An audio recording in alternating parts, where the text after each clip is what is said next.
on.com. It is NHL free agency. That begins in less than an hour, 59 minutes to be exact. Happy July 1st, Darren.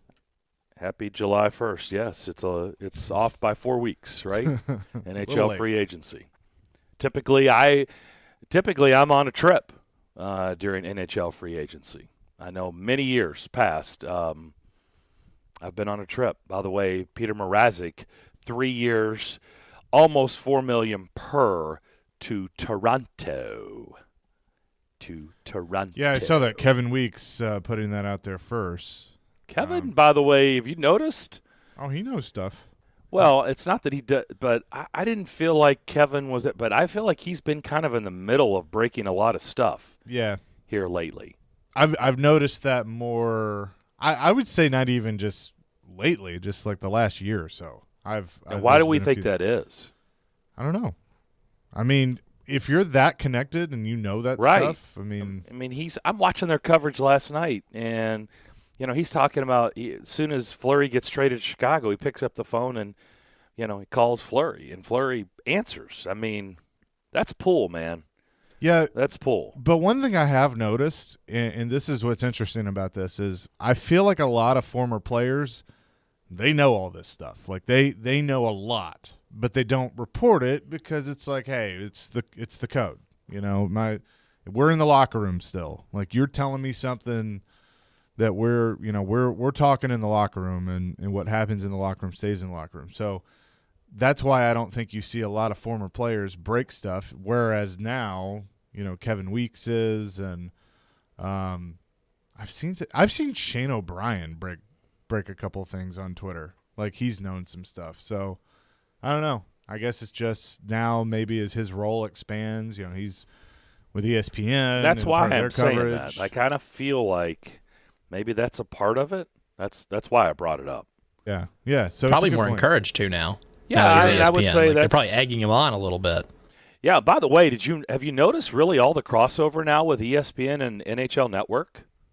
Yeah, but you saw that with NBC too. They did some of that. Really? It does feel like it's a little bit more. And I think on NBC, who was the crossover? Well, Kevin Weeks did some NBC early on. I mean, I know he did at one time. Yeah, but that's NHL Network. I said NHL Network and ESPN. You're saying ESPN and NBC. I don't. No, I'm not. I'm saying NHL Network and NBC. Oh, I don't remember. Last night, I mean, like every guest, I felt like they had. Oh my gosh, I just totally blanked on her name. With Greg Wyshynski, Emily. Oh, Emily Kaplan. Emily Kaplan. They had Emily Kaplan on. It's like I don't remember Emily Kaplan going on NHL Network in the past. Do you? I don't feel like I've seen her on NHL Network. What I'm saying is, like, whoever has the TV rights in the U.S., they have done crossover with NHL Network, just like you see some of the Canada personalities. Like, I think we all know Bob McKenzie and Elliot Friedman and guys like that because they crossed over to NHL Network, and so they do that. They kind of share resources. So that's what I mean. Like, some of the NBC personalities, when they had the rights, were showing up on NHL Network, and now you're going to see that with ESPN. That's all I think it is. Because as far as I know, Kevin's still going to do stuff with NHL Network, but also be a part of ESPN. Mm-hmm. So yeah, so good for him. He's got the contacts. Yeah. He's got good information. We've been talking to Kevin Weeks for a long, long time, and he's always been spectacular. I agree with what you threw out there. I do think but once you've been in the media for so long, I mean, players have to recognize, you are a part of the. You're talking to them, but unless you tell them, "Hey, I'm going to tell you something. Please don't say anything," then you can respect that. And if they go and they do something, then obviously that relationship is going to be fractured. But if you're constantly talking to formers that are in the media, and you think that they're not going to use some information that you're giving them, I mean, you're a little naive, right? I mean, that's the whole point of it. I mean, they're your friend, you have a relationship, but they also have a job to do. And while they may not connect the dot to you specifically, they may be using that information to put things out there, if that makes any sense. Right. So I think it just depends on the situation. And like you said, I mean, if you I mean, it could be as simple as saying like, hey, can I use this? If they say yes, then you use it. If they say no, then you respect that. And, and honestly, like, that's just how you have to be sometimes. I mean, I think the media members that, whether you're a former player or not, that just have, no regard for anything, any type of relationship, and they just want, whenever they get information, they can't get to Twitter fast enough. I mean, I don't. That's not how I roll. So if you tell me something and you say, hey, it's off the record, please keep it to yourself, then it goes in the vault. Even though we've both been told some things that, man, I'd love to go to the air with it. Gosh. But, if I could go back and pull out things and show you that's been in the vault, man. But that's that, like you said, that's part of it. I mean, I'm okay with that. That's it. It's more important to keep the relationship than to get Twitter followers or get retweets. I don't give a damn about that. I just don't. By the way, Pierre LeBrun is tweeting out Blackhawks are trading Nikita Zadorov to the Flames. So this is when things are going to heat up. About 53 minutes from everything becoming official, Gabriel Landeskog is going back to Colorado, so he signs a big 8-year deal to stay with the Avs. 8 years, $56 million. So that's a little bit less than what I thought. 7 per? Thought he would get a little bit more than that. But honestly, I think it's the right number. People overpay. I just figured they'd overpay. But, I guess he wanted to go. I guess he wanted to stay there, right? It meant more to stay there. So 8 years, $56 million for him. Training camps around the NFL are opening up all over, including the Titans. So there's tons of news. I mean, we got stuff happening all over the place. I told you yesterday there's only 2 draft picks in the entire 2021 NFL draft that haven't signed, and that's picks 2 and 3, Zach Wilson and Trey Lance. And the Jets have opened up their camp, and there's no Zach Wilson. So that'll continue to be a story until he's signed, sealed, and delivered and on that field. What didn't they fix all this with the the flat cap or not the flat cap, but the rookie wage scale that they called it? When that's supposed to fix all this? That, and as soon as I say that, by the way, Trey Lance has signed, so that just leaves Zach Wilson. So they are letting the ink dry right now, and he will be at 49ers practice later today. Good. So Zach Wilson wins the Heath Schuler Award this year. So then. there you go. Congratulations to him. Zach Wilson is the last unsigned draft pick. Elijah just got some Vols fans to perk up there. Like, he's Schuler. Yeah, he was great. Tell me you were born in East Tennessee without telling me you were born in East Tennessee. Look, anybody's been around here for 5 minutes or more understood that reference. So good job by you. That was good. Trey Lance, by the way, 4 years, $34.1. I mean, by the way, fully guaranteed contract. 4 years, $34.1. Well, and then he'd have an option. He'd be eligible for the 5th-year option. Yeah, I think that – now I do think the term is standard with first-round picks at 4 years. So, like, what is – I mean, I guess we've had this situation here before. I guess it's language because I thought slotted change. I mean, there's really no mystery. And Zach Wilson should know by what,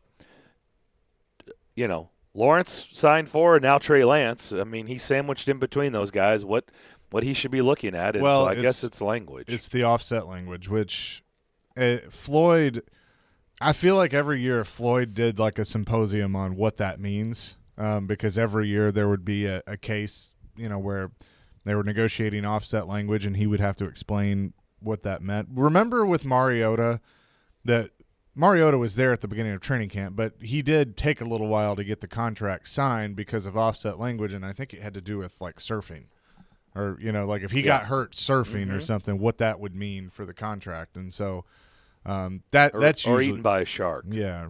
Well, I don't think you'd have to worry about the contract then. But, I just think it's stuff like that. But still, like, get it done. Like, you've had since May to get this done. Get it done. You're supposed to be you're going to be the starting quarterback for the Jets. Like, beat camp. Get it done. Like, here's an idea. Like, that's just not the market you want to start off on a bad foot, right? That's just not. Figure it out, Zach. Like, you're in New York. Well, I don't even know if it's the honestly number one market in the country, and just think of how many people are covering the Jets, and he's going to get crushed. Like, don't start off that way. Don't start off your career that way, because if you don't come out booming, man, they're going to crush you. They're just going to be relentless on you.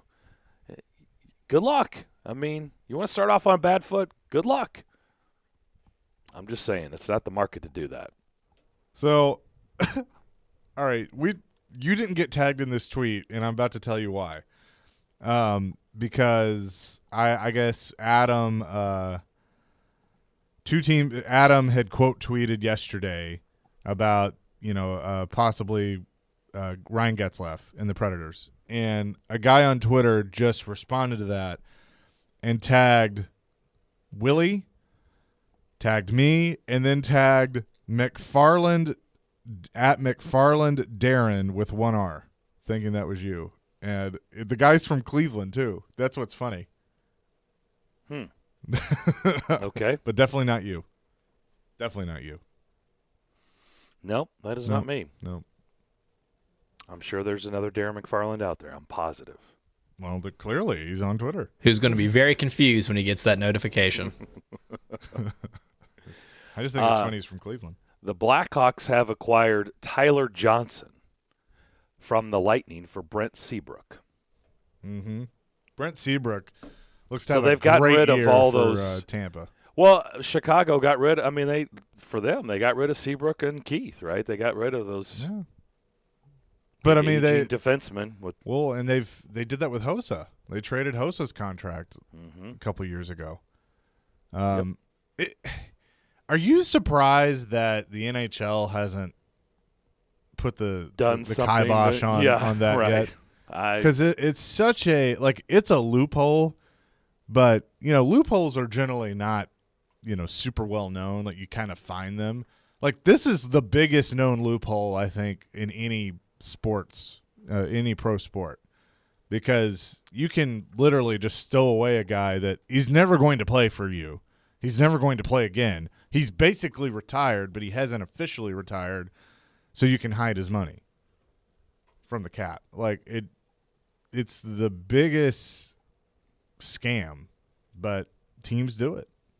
I mean, it's unfortunately probably what's going to happen with Shea Weber. Hey, the good ones always figure out the loopholes, man. I know. That's why rules get changed, because smart people figure out loopholes. Yes, they do. I mean, you don't think that there wasn't loopholes going on this year?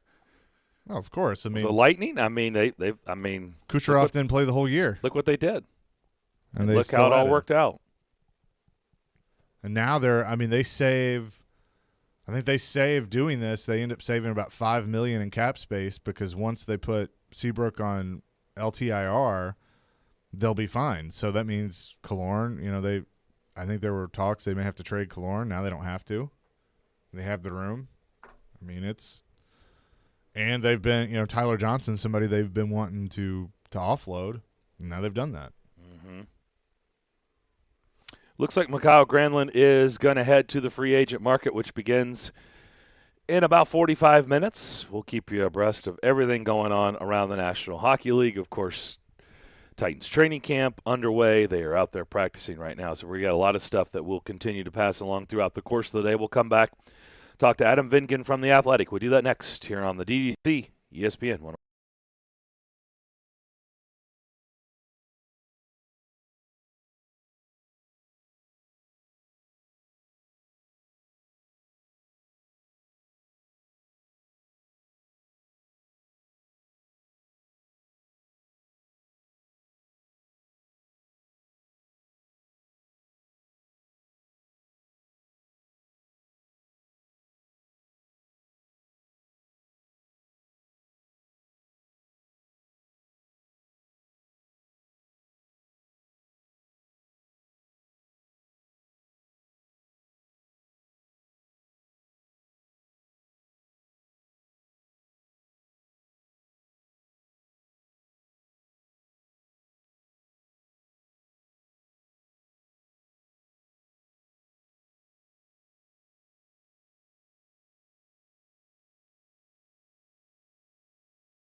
NFL training camps opening up.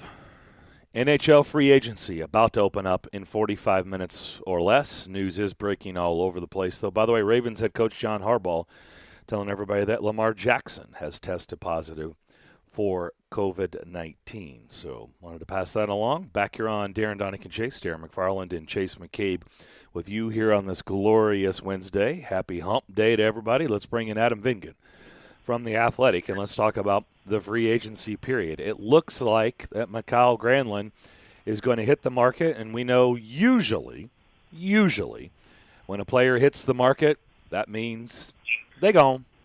Do you believe in your heart of hearts that Mikael Granlund, he gone?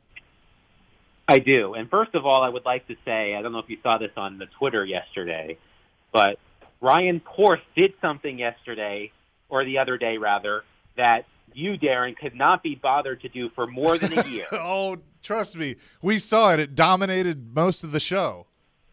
And we finally got a gift card. Yeah, he ruined the greatest bit this show's ever had. If you're watching on the stream, too, in the lower third of the screen, it says Adam Vingan's on the phone, and below it says finally got his gift card. So it's definitely been acknowledged.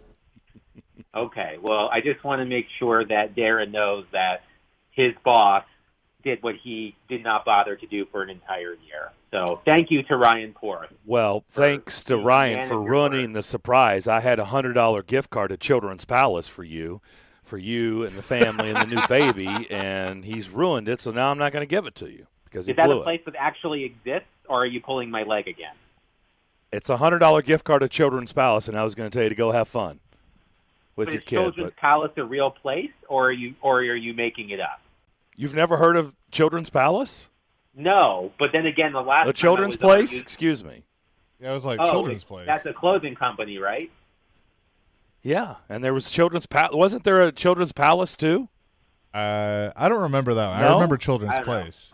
It sounds like a Chuck E. Cheese type place to me. Hey, I was also going to throw in a gift card to DZ, the Discovery Zone. I loved me some Discovery Zone. I had a lot of birthday parties there, but that's not why we're here to talk. But to answer your question, finally, Darren, I do not expect Mikael Granlund to return. I know that last year it played out in a similar fashion with Mikael Granlund heading to market and then re-signing with the Predators late in the process. I do not expect that to happen this time. I think we have seen the last of Mikael Granlund in a Predators sweater. Are you surprised by that? No, I'm not. Because, I'm wondering, and I'll be curious to see what Granlund gets on the free agent market. Because, one thing that I've wondered a lot about is how apprehensive the Predators might be about signing players to long-term contracts because of recent events. Ryan Ellis made it through 2 years, I believe, of his 8-year contract before being traded. Matthew Shane and Ryan Johansson were left exposed in the expansion draft, and Seattle passed on both. Victor Arvidsson made it through 4 years of his 7-year contract before being traded. Kyle Turris is on the books until 2028 because the Predators bought him out because his 6-year contract was a disaster. So it appears that the Predators might be learning from past mistakes, but it looks like it might have come at the expense of Mikael Granlund. And when you look at where this team would be, or this team is going to be without Granlund, to me this is a great opportunity for Cody Glass. I think Cody Glass could be this team's second-line center next season. Certainly that's where his former coach, Pete DeBoer, told me he should play, is in the top 6 and play with top 6 type players. So, while it will be difficult to replace Mikael Granlund in the sense that he was incredibly important to what John Hines did for a year and a half, I think him leaving actually makes things a lot less complicated on the depth chart. Yeah, I was going to say, Adam, I said this from when they made the trade. Like, I'm just not sure. I'm not really surprised by the Granlund move because I'm just not sure. I felt like they were going to bring him back because I really felt strongly that Cody Glass was going to get every opportunity unless he just fell flat on his face or just underwhelmed everybody in camp when we get there in preseason, that he was going to get every opportunity to be a top 6 guy and as David Poyle said, a second-line centerman. And if you've got Granlund, that's not going to happen. And then your article also came out. I remember the last time we talked to you, you talked about that article was going to come out. Were you going to talk to Pete DeBoer? And indeed you did. And that, to me, it closed it even more. It closed that door even more. I'm not saying it was shut, but I just kind of felt like all signs were telling us that Granlund wasn't coming back. Now, we also don't know what is Granlund looking for, right? That is the big mystery.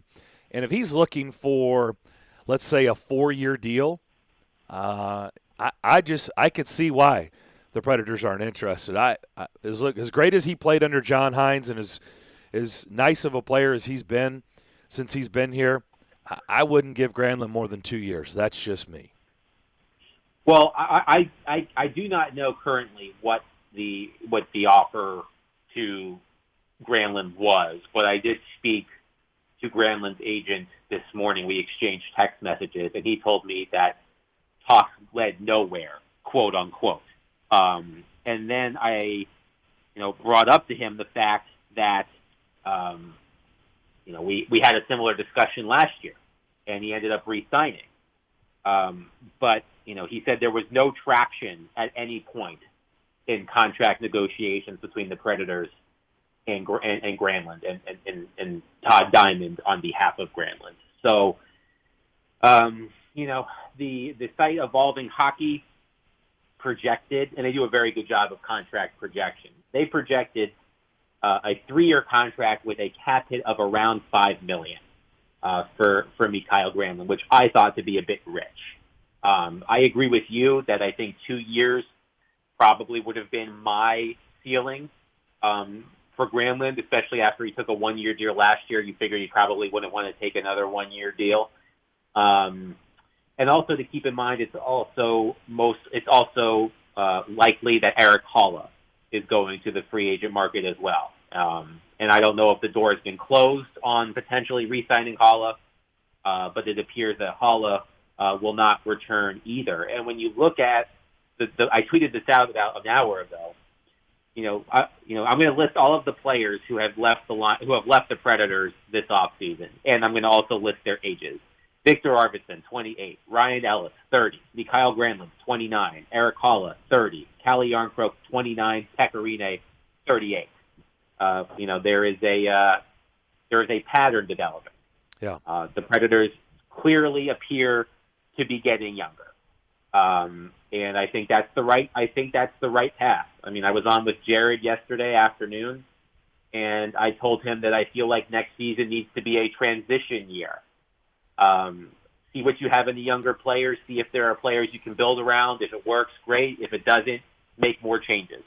I do not believe the Predators should. I know David Poyle called it a quote-unquote competitive rebuild, and I don't think the Predators are in a position where they're going to throw the season away. But to me, I think making the playoffs this season is secondary to the development of the younger players. Do you think you can add a 28-year-old backup goaltender to that list? Because Bob McKenzie is suggesting that David Riddick is going to be the backup goalie to UC Saros. What do you make of that?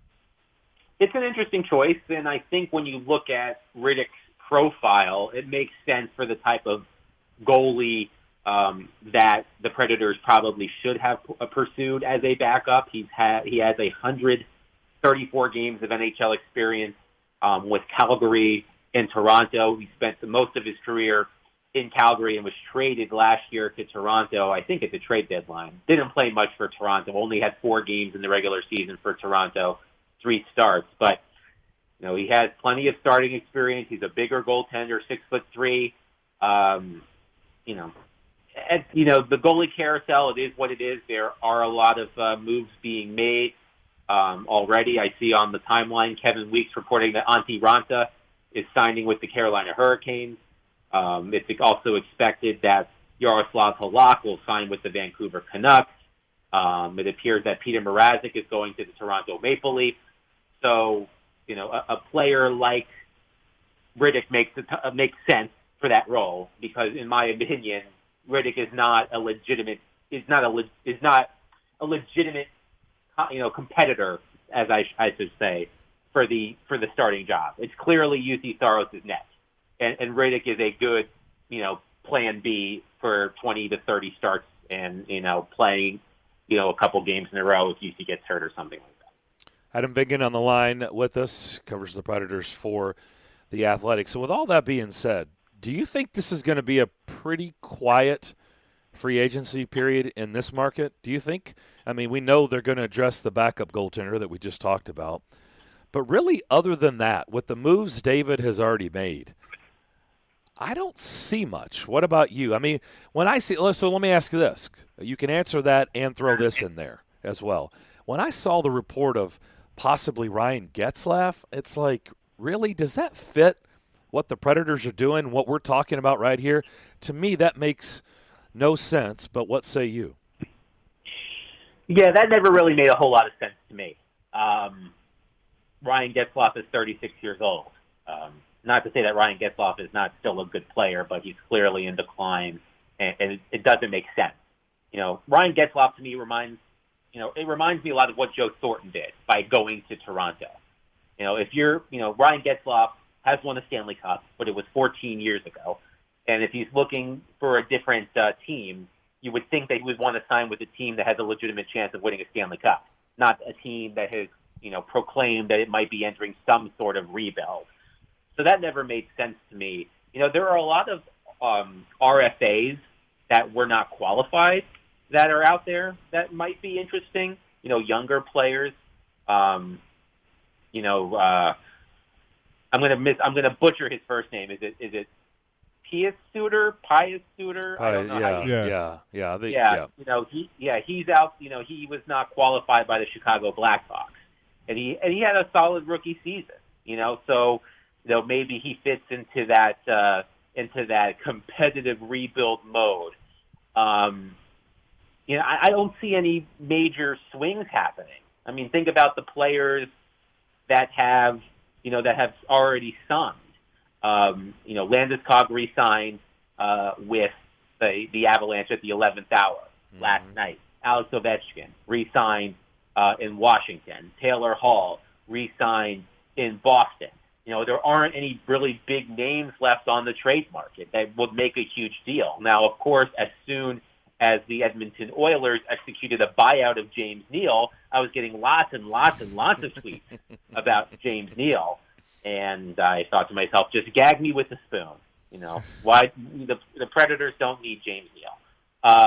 But I know a lot of people like fireworks today from the Predators, but then, something could change and it could absolutely happen. But my gut tells me that today's not going to be a huge day for them.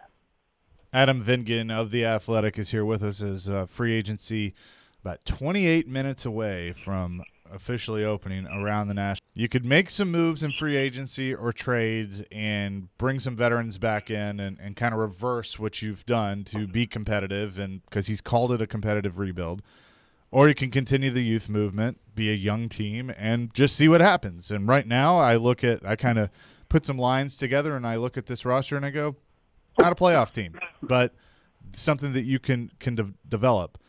Do you feel like that the plan all along has been to basically go that way, or is it truly, and he gave the answer of kind of watching how things go and that it's truly just ever evolving? I just had a coughing fit. Good thing I hit my mute button while you were talking. So Gatorade down the wrong pipe. Have to hydrate for today, So when I look at this team, and I look at this depth chart, it sort of goes back to what I was talking about earlier. But I feel like this is the year where the most important part of the season needs to be the development and analysis or scouting or whatever you want to call it of the younger players. I think it's important to give Ellie Tolvanen a bigger role, Cody Glass, Alex Carrier, Dante Fabro, Jeremy Davies, Tanner Jeannot, et cetera, because I think the Predators need to see what they have. Philip Tomasino as well in these younger players. At this time last year, we were talking about the so-called youth movement. Then the Predators signed Granlund, they signed Holla, they signed Richardson, they signed Borowiecki, they signed Benning. I don't expect that to be the case this year. I really do think it's important for them to put the younger players in a position to succeed. I think putting Cody Glass, for example, on a line with the likes of Ellie Tolvanen or Luke Cunnin or somebody else would be beneficial to all of the players involved, but also to the Predators, because they can see whether or not these are the types of players they should build around or if they should continue to make significant changes. So, on paper, this team appears like a bubble team at best, which is, I think, what we said about them last year. And I think that's okay this year. You're not going to make the playoffs every year, and I think the goal this year should be evaluating the young players. I don't think they should do anything that takes a job away from a younger player, which is why the Getzlaf thing was so outrageous to me. What purpose does he serve other than to take a job away from a younger player? Yeah, so right now, like you bring up Tolvanen. I have him on the top line with Forsberg and Johansson. You bring up Glass. I have him on the second line with Cunnin and maybe Tomasino. My question, though, is because I go down to the third line, and I have Rem Pitlick possibly fighting for a job to potentially play third or fourth line. Matt Duchene. Do you think they go into this season with Duchene knowing that they're stuck with him? He's here. That they're going to try and force him into being a top six guy like he's paid to do, or they're just going to kind of do like we saw towards the end of last year and accept, hey, you're going to be on the third line. That's what you are. Why not put him back on the top line right wing with Forsberg and Johansson? That's one thing you could do, no? Yeah, they did experiment with that. You're right. So why not do that? And look, if you could have Matt Duchene back at second line center, if you want to bring Cody Glass along slowly, you could have him at third line center, and then Colton Sissons as your fourth line center. Or you could have Duchene on the wing, as he was after he came back from injury last year, and have him with Forsberg and Johansson, and then have Glass and Tolvanen as a pair on the second line with the left winger. There are lots of options, but they're going to have to make it work with Matt, because as you said, like, the likelihood of him being traded is slim. The expansion draft was probably their last best chance to move on from Matt, and Seattle had a chance to take him for free, and they chose not to. I think the best place for him, honestly, is back on that top line. Like, put him in a position to succeed. Put him on a line with your top two players. Give him a lot of offensive zone starts. Give him power play time.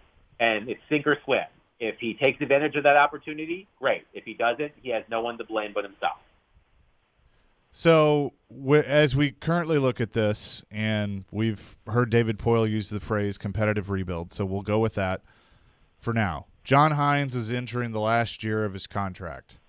Do you believe that they address that this offseason, or do you think they go into the season and they basically go, hey, we'll talk about we'll see how this goes, we'll see how the development goes, and then we'll talk?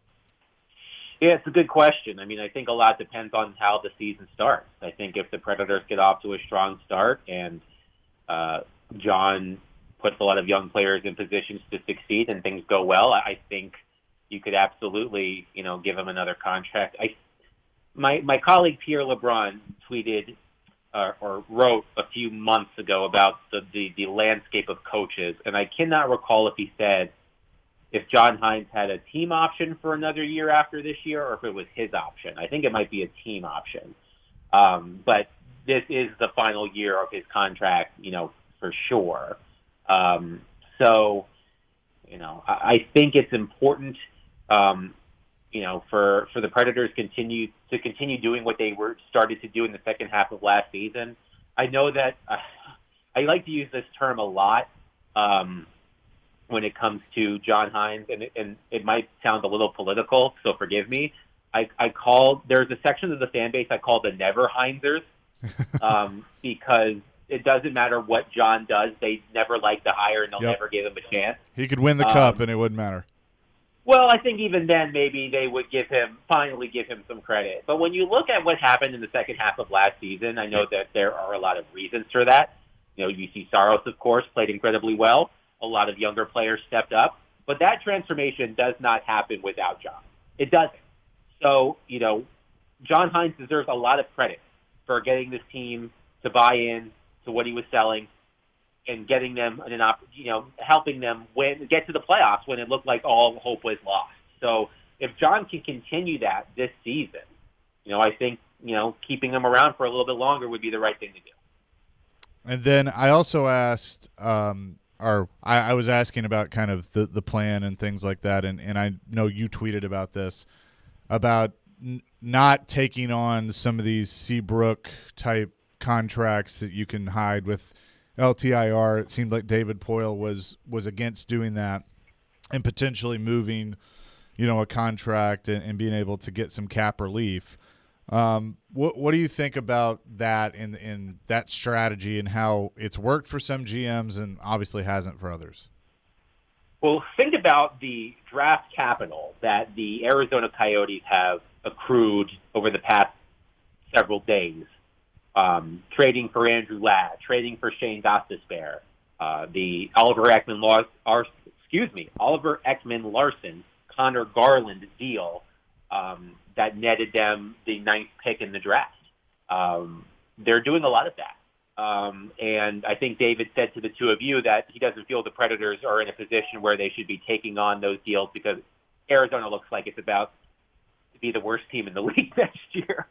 And the Predators are not in a position where they want to do that. To me, it does make sense, though. I mean, if there's a bad contract, you don't have to get multiple. But if there's a bad contract out there that can net you a group of picks, I don't think it's a bad idea. But David does not seem keen on that, according to what he told you. I mean, I'm looking at what Chicago's doing and wondering what the heck is going on over there, because they appear to be accelerating that rebuild. I mean, think about what they've done in the past 2 weeks. They traded Duncan Keith. They traded for and signed Seth Jones. They traded for Tyler Johnson. They traded for Marc-Andre Fleury. They're clearly trying to accelerate the rebuild, but sometimes that can backfire. So I don't think the Predators should go down that road either and be aggressive and try to extend their championship window or try to accelerate this rebuild. So, to me, keeping things relatively quiet is the best course of action. If Fleury plays, Chicago will be a sexy pick to be a playoff team, I would suspect. Oh, for sure.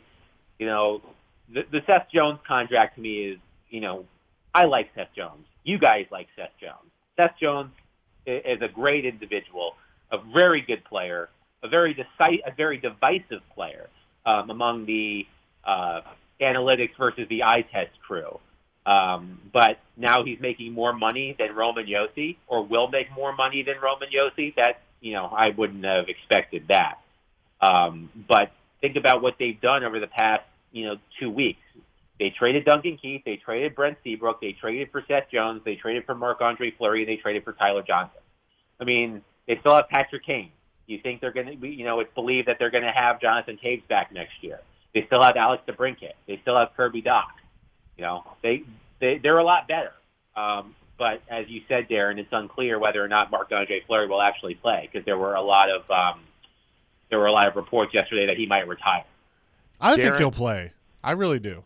I think that there's just some hurt right now, and I get it. But he evidently, from everything I have read and watched a lot of interviews on yesterday, it seems like he was really ticked because he loves it there. And by the way, the owner loved Fleury. Like, they really, really had to talk the owner into this trade. He did not want to trade Fleury. Fleury is very, very popular there. Fleury wanted to stay there. And you're right. I mean, maybe he gets, after the dust settles, maybe he figures out that, all right, fine, I want to keep playing, so I guess then I'll have to play Chicago. But I think it's serious. Like, I think he's pretty ticked that Vegas did this, but, he shouldn't be surprised. Vegas has been very They certainly don't react. They're very proactive. They're not afraid to cut bait and move on, as we've seen in a short amount of time.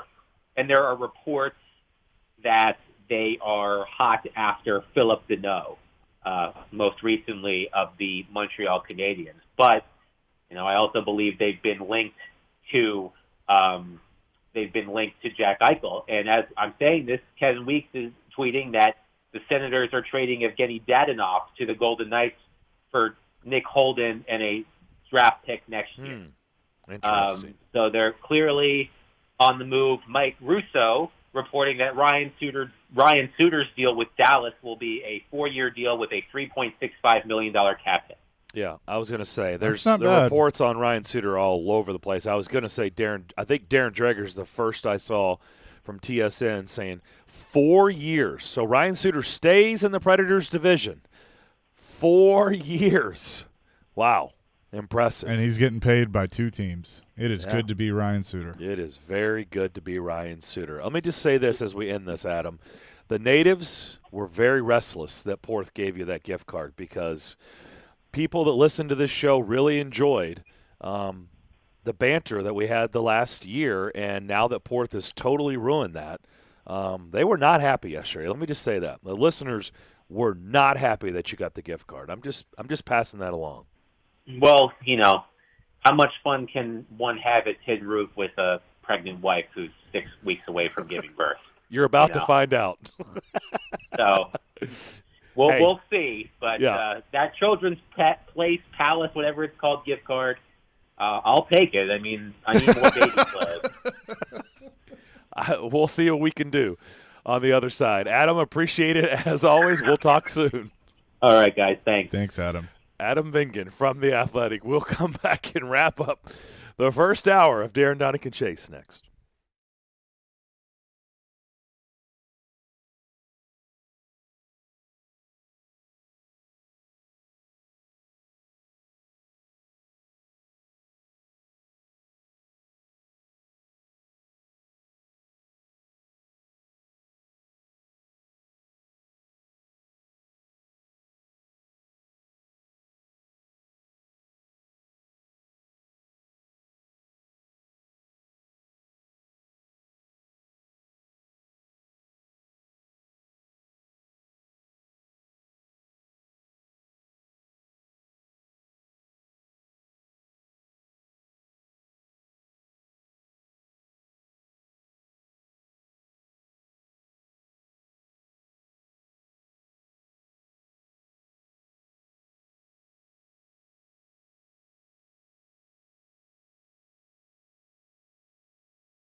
And we thank Adam Vingan for joining us. Good stuff from him.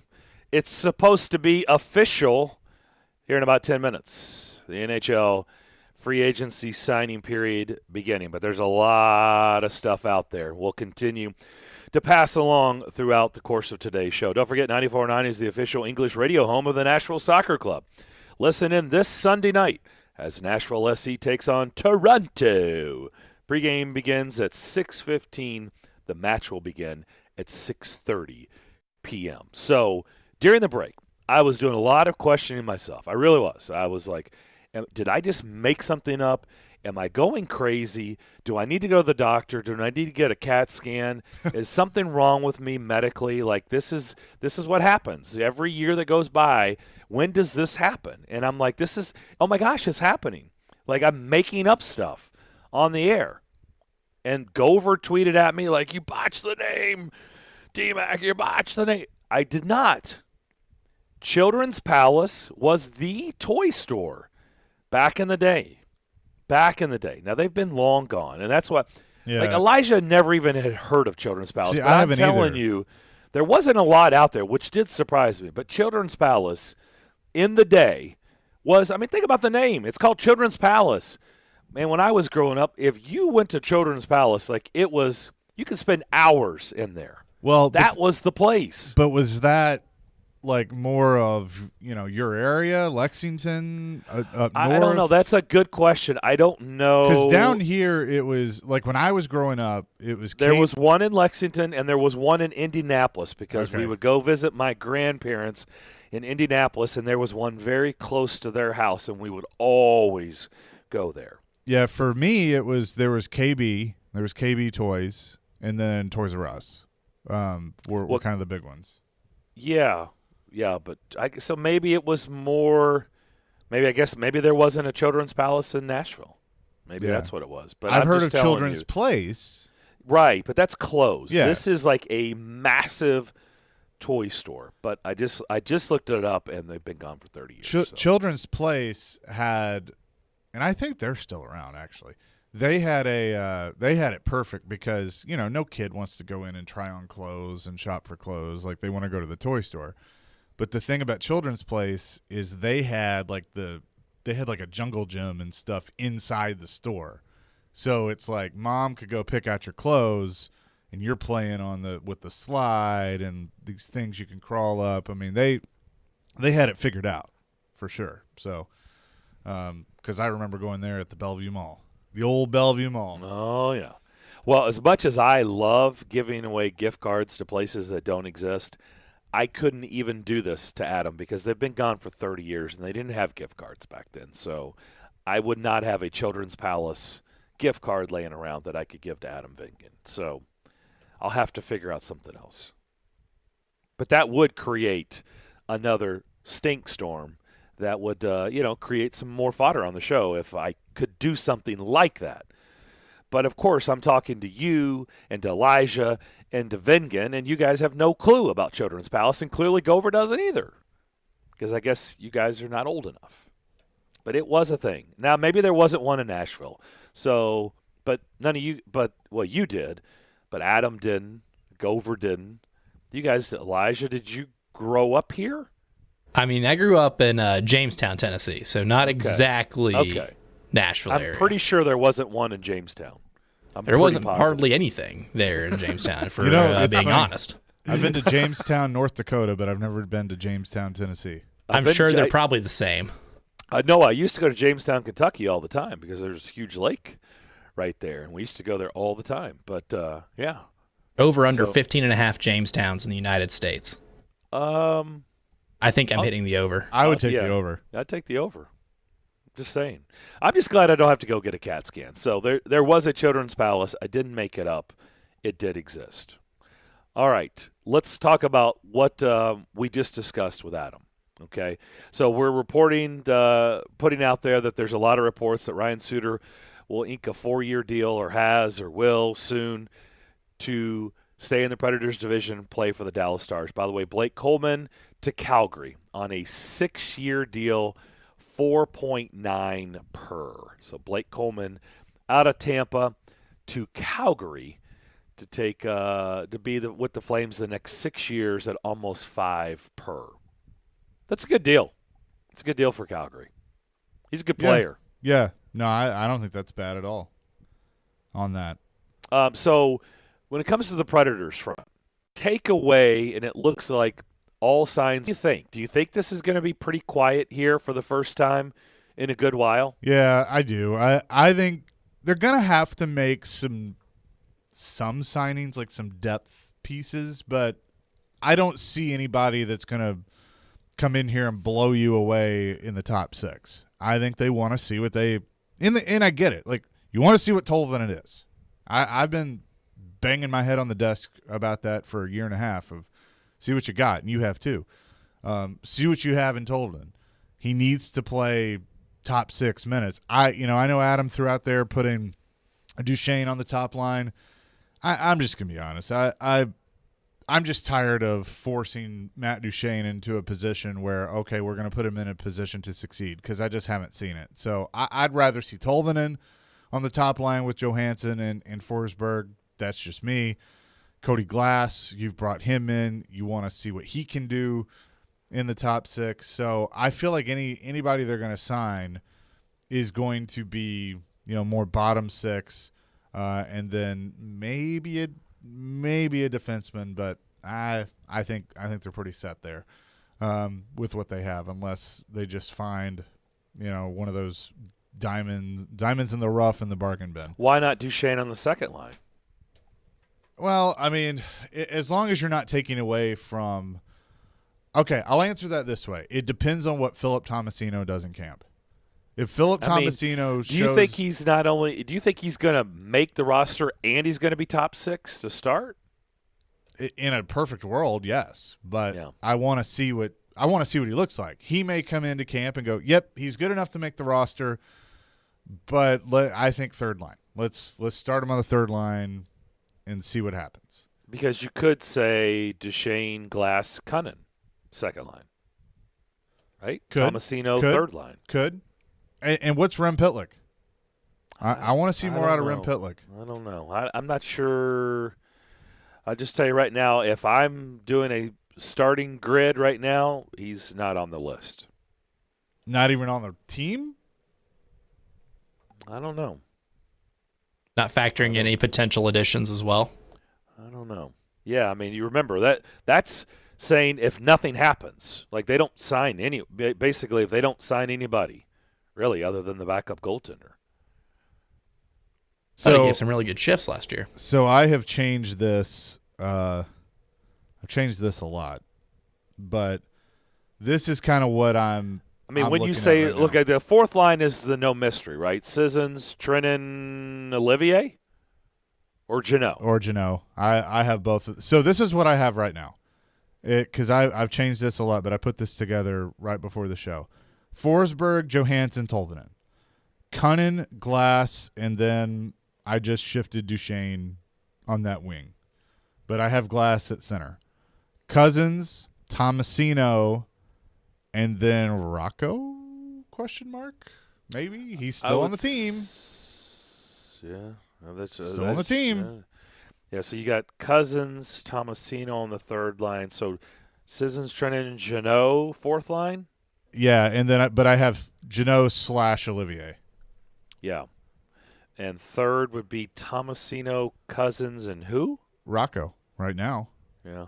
And see, that's the one. That's the, do you sign somebody that maybe fits a little bit better in Hines' system and then figure either trade Rocco or he's just here. But Rocco is a question. Well, I mean, look, if he's going to be here, if he's here, he's making, what, $2 million? Yeah, he needs to be in the lineup. Yeah, I agree. He needs to play. But he wasn't in the lineup. He wasn't in the lineup a lot. So I know. But things have changed. Yeah. It's a little bit less crowded house. Yeah, and then Pitlick is my scratch. I mean, I need to see it. Look, I've been rooting for Rem Pitlick, but I need to see it. I mean, he's had, a couple of opportunities, not a ton, but he hasn't done enough to impress because others have had small windows and they've taken advantage of them, and those small windows have turned into big windows, right? And they've gotten opportunities. So clearly he hasn't done enough in their eyes. And then defensively, Yossi, Carrier, Ekholm, Fabro, Myers with either with maybe Harper, because that's the righty lefty. I'm gonna say Yossi, Carrier, Ekholm, Myers, Fabro, Benning, Harper, / Harper. Yeah, Benning for sure. I forgot him for a second. My bad. But yeah, Benning for sure needs to be in there. So you would have Fabro more as a third pair. To start, sure. I mean, these are all subject to change, as we know. Depends on what they. To start, yeah. Yeah. So, and then Saros and a question mark. Once again, if you make the trade, this is where I go. If you're going to make the trade and get a guy like Myers with his experience, a younger guy, a bigger guy, which they're obviously attracted to that, him being a 6'5" guy, and then a guy like Cody Glass with a lot of upside that hasn't been shown yet. We don't know what it truly is, but you traded for him, so you might as well give him every opportunity to show if he was been worthy of that pick or not, or if he's just going to be a guy that's just not going to ever live up to, what Vegas drafted him. But you got to give him the chance. That's the way I look at it. Like, you got to give him the chance. Yep. And then it's up to him. Exactly. So I would have Glass in there as my second line center, which is why I've been saying that I didn't think Granlund was coming back, because where are you going to put Glass if Granlund's back? So I'm not surprised by this. I think Glass will get it unless he just falls on his face and is completely underwhelming in camp and preseason. He'll be second-line centerman, and then I think Myers with Ekholm to start and go from there. All right, we'll come back. Second hour, just on the other side. Tim Hasselbeck will join us at 11:30. So we'll get into some training camp news with him as everything opens up around the National Football League. We'll do that on the other side. You'll listen to Darren, Daunic, and Chase, ESPN 102.5 The Game.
Second hour, Darren, Daunic, and Chase here on this Wednesday morning. Hope everybody's having a good day to this point. Darren McFarland, Chase McCabe with you. Willie will join us tomorrow on the program. Elijah Campbell manning things at our Wholesale Link Game Studio board, powered by Rumblon.com. Blake Coleman leaving Tampa, where he just won back-to-back cups, headed to Calgary to play for the Flames for the next 6 years at $4.9 per year, almost $29.5 million contract. Ryan Suter, will people still boo Ryan Suter? Now he's going to be playing for the Dallas Stars. So goes from one green team to another green team. 4 years, $3.65 million per year with the Dallas Stars. I don't know. Will people still boo Ryan Suter when he comes here? Okay. Can't let stuff go. But okay. Jordan Martinook signs a 3-year deal with the Hurricanes. 1.8 per, $5.4 million. Let's see. Braden Suter back to Vancouver, 1-year deal. Calvin Pickard to Detroit, 1-year deal. Sam Gagner stays in Detroit, 1-year deal. Tyson Barrie in Edmonton, 3 years, $4.5 per. If you didn't see, Gabriel Landeskog is staying in Colorado. If you read the quotes that he put out there, speaking, he absolutely wanted to stay in Colorado. He's like, this is my home. This is where I want it to be. And are you seeing what I'm seeing? Andy Strickland, what he's put out there? No, because I was going, here we go. Mikael Granlund, back to the Preds. Back to the Preds. Okay. Well, so much for up. all that. They're not breaking up. Okay.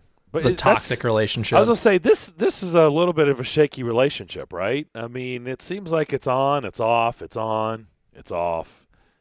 It's on. Okay. Well, do we have any terms yet? That's what I'm looking for.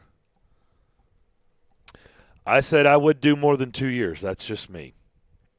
So this clearly is just came down to the wire, and then finally, this is what I've wanted to know with all this, because Adam has talked to his agent, to Mikael Granlund's agent, and all that. I thought it was going absolutely nowhere. No, that's what I thought. But did they just think that? Oh, there's this market for Mikael Granlund, and he's gonna make the money that he made when he signed that contract with Minnesota, and that's just what it is. And finally, somebody just said, Mikael, I love you, but no, that doesn't exist anymore. And now he gets it. I don't know. Now we haven't seen terms, so I want to see the terms. But this has just been bizarre. So there you go. There you go. Looks like Granlund is coming back. I was going to say coming back home. I mean, he's been here. It keeps happening. It's like, oh, he's gone. No, he's back. He's back. There's been more breakups with this than like a teen movie, like rom-com. This just feels like a band, right? Feels like breaking up. Then come back. Let's do one more album. Let's do another one. And then one more break up tour again. And let's do another album. One more tour. Like Elton John and farewell tours. I know. I thought I saw him the last time I saw him at Bridgestone Arena. I thought that was it. It's like, I got to go see Elton John. This is it.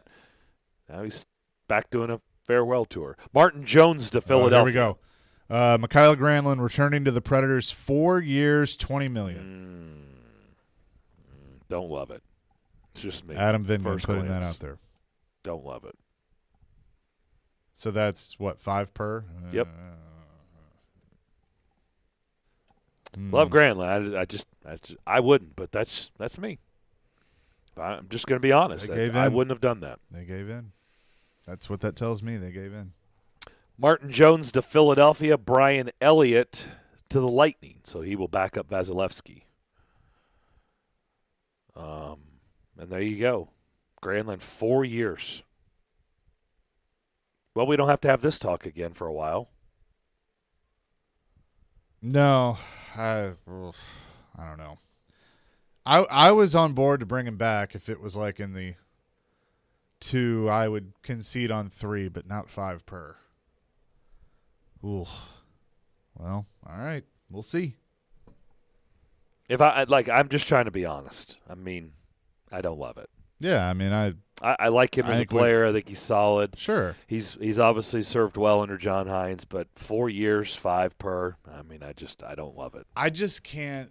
The thing is, I can't figure out what they're doing, because you sign it. If I'm Kyle Granlund, I'm looking at this from Kyle Granlund's point of view. Mm-hmm. I sign a 4-year deal. That means that, in my mind, this team is going to be competitive during that 4-year span. And right now, before this deal, it appeared that they were kind of retooling. They were bringing in more younger players. Rebuild, competitive rebuild, retooling, whatever you want to call it. But the roster did not look like a roster that was going to go win the Stanley Cup. The roster doesn't really look like one that makes the playoffs, if I'm being completely honest. So what did they tell Granlund? Because, again, we've talked about this when you're negotiating and Pekka, and you're not showing the whole playbook, but you're going to kind of give a glimpse. And so what are they doing? This is what I don't understand. I don't. So now all of a sudden we're going to see a bunch of other moves come through that they just got rid of older players and big contracts and they're just going to do it again, or is this just the one? And so I don't know. I'm kind of confused on the direction here. I don't think you're. I mean, I'm with you. I'm a little bit. No, I'm not a little bit. I'm a lot surprised. I mean, 2 years. I mean, honestly, the way this has all been playing out, it doesn't even really make sense to bring him back at this point. When everything is, as we just talked about Adam last hour, everything is going younger. So, but let's just say, I mean, he has played really well. He's been a really, really good player. He's been vitally important to them. So I get it. 2 years at $10 million? Okay. Yeah, I can be talked into that for sure. I 4 years, $20 million. I don't get it. I don't understand 4 years, $20 million. That's just me. Yeah, I don't. 615-737-1025. You can react on our phone line or our text line driven by WilsonCountyHyundai.com. What do you think? Kyle Granlund coming back 4 years, $20 million. Back with the Predators. Let's go to Bicycle Boy. You're up next. Welcome in. Good morning, fellas. First of all, let me apologize for my idiot cousin calling yesterday. I've spoken to him. He won't do that again. So here's my question. It's probably a good thing. If it said Bubba on there, don't worry. We weren't going to him. So yeah. Because it said bicycle, we decided to take it. Well, sorry. Hey, so you answered a lot of my questions about Grimaldi. My fear is he becomes part of a trade deal just because he's serviceable and could be attractive to throw in there as an additional attraction for somebody. But Tomasino, does he now become what Ellie Tolvanen has been for the last couple of years? And if so, what more does he need to develop? Tolvanen needed to gain a little weight and just become kind of a two-way player. Haven't seen enough of Tomasino to really know. I know he's a good scorer, he's a good skater. That's all I know. Well, I think the difference with Tolvanen is it was about the North American ice. I mean, he was having all the success on the international ice and the bigger sheet of ice, and so that played a big part in it. I think with Tomasino, it's just he's still just really, really young. I mean, what is Tomasino, 19? Is he 20 yet? I think he might be 20. Is he 20 now? 20? He might be 20. He is 20. Yep. Just turned. Happy birthday, Philip. Is it really his birthday? It is his birthday. Well, well, happy birthday, Philip Tomasino. He is 20 years old today. I think really it's just about him developing more. I mean, rarely you know this. Bicycle Boy, you've been a Preds fan for a long time. I mean, how many times do you see 18 and 19-year-olds playing for the Predators? I mean, it's pretty rare around the league as a whole, but especially in this market, right? It's usually about development and coming up through the system and kind of learning the way before getting your opportunity. Like I said, with Tolvanen, it was more about learning things. Yes, the things you brought up were a part of it, learning the two-way game. We knew about his shot and all that, but learning the two-way game, both ends of the ice, and adjusting to the smaller sheet of ice. With Tomasino, I think it's just really been about his age, just maturing and being ready at this level. I mean, as we know, it's not a game that's exactly built for 18 and 19-year-olds to succeed. It's difficult. So I'm a little surprised by this move with Granlund because I really kind of felt like they were going to give Tomasino every opportunity, and maybe they are. I'm just trying to figure out – I'm trying to piece the puzzle together and figure out where does he fit in to the puzzle. And can he succeed on the third line? Is he on a rookie contract, or Yes. how does his contract work? Yeah. He's on an entry-level deal. Yeah, he's on an entry-level deal. All right, thanks. Yep. Thanks, Bicycle Boy. Adam Vingan has won Twitter today. I'd like to congratulate him for that. He just tweeted, Mikhail Granlund and the Predators, Ross and Rachel, were they on a break? Is that what they were? Well done. But how did it go from his agent basically saying that like there's nothing there? I mean, they don't even there's nothing going on to boom, 4-year deal, $20 million. What? I know, but I mean, to a different extreme, we thought this last year. We thought this was done. This marriage was over, and he comes back through and signs on a 1-year deal. So I don't know. I don't know what to tell, what to take away with this. But he's back. Mikhail Granlund's going to be back with the Predators. I'll tell you, there's another signing. Pierre LeBrun and others have just reported that, not that again, we were just talking about defensemen, that the Predators didn't necessarily need a defenseman, but David Savard, 4 years, 3.5 per. That's a good deal for him with Montreal. Yeah. That's a good deal. Yep. I didn't feel like I don't know if I felt it was this extreme when you were trying to read between the lines when it came to Granlund's agent and dealing with the Predators and, where they were, where they weren't, because it just felt like it was pretty cold. Did you see the movie The Breakup with Vince Vaughn and Jennifer Aniston? Yes. I just kind of felt like Granlund was about to buy the pool table, right, and put it in the dining room. Like, it just felt like that's where it was headed. If you saw the movie, like, she didn't want the pool table, but he's like, I want the pool table. I want, we got this nice condo. I want the pool table in the dining room. Right. And I just felt like all the signs were pointing towards Granlund was going to go buy the pool table. And it just felt like, it was kind of breaking up. But I guess not. It was wrong. We got a few texts coming in on our text line driven by WilsonCountyHyundai.com.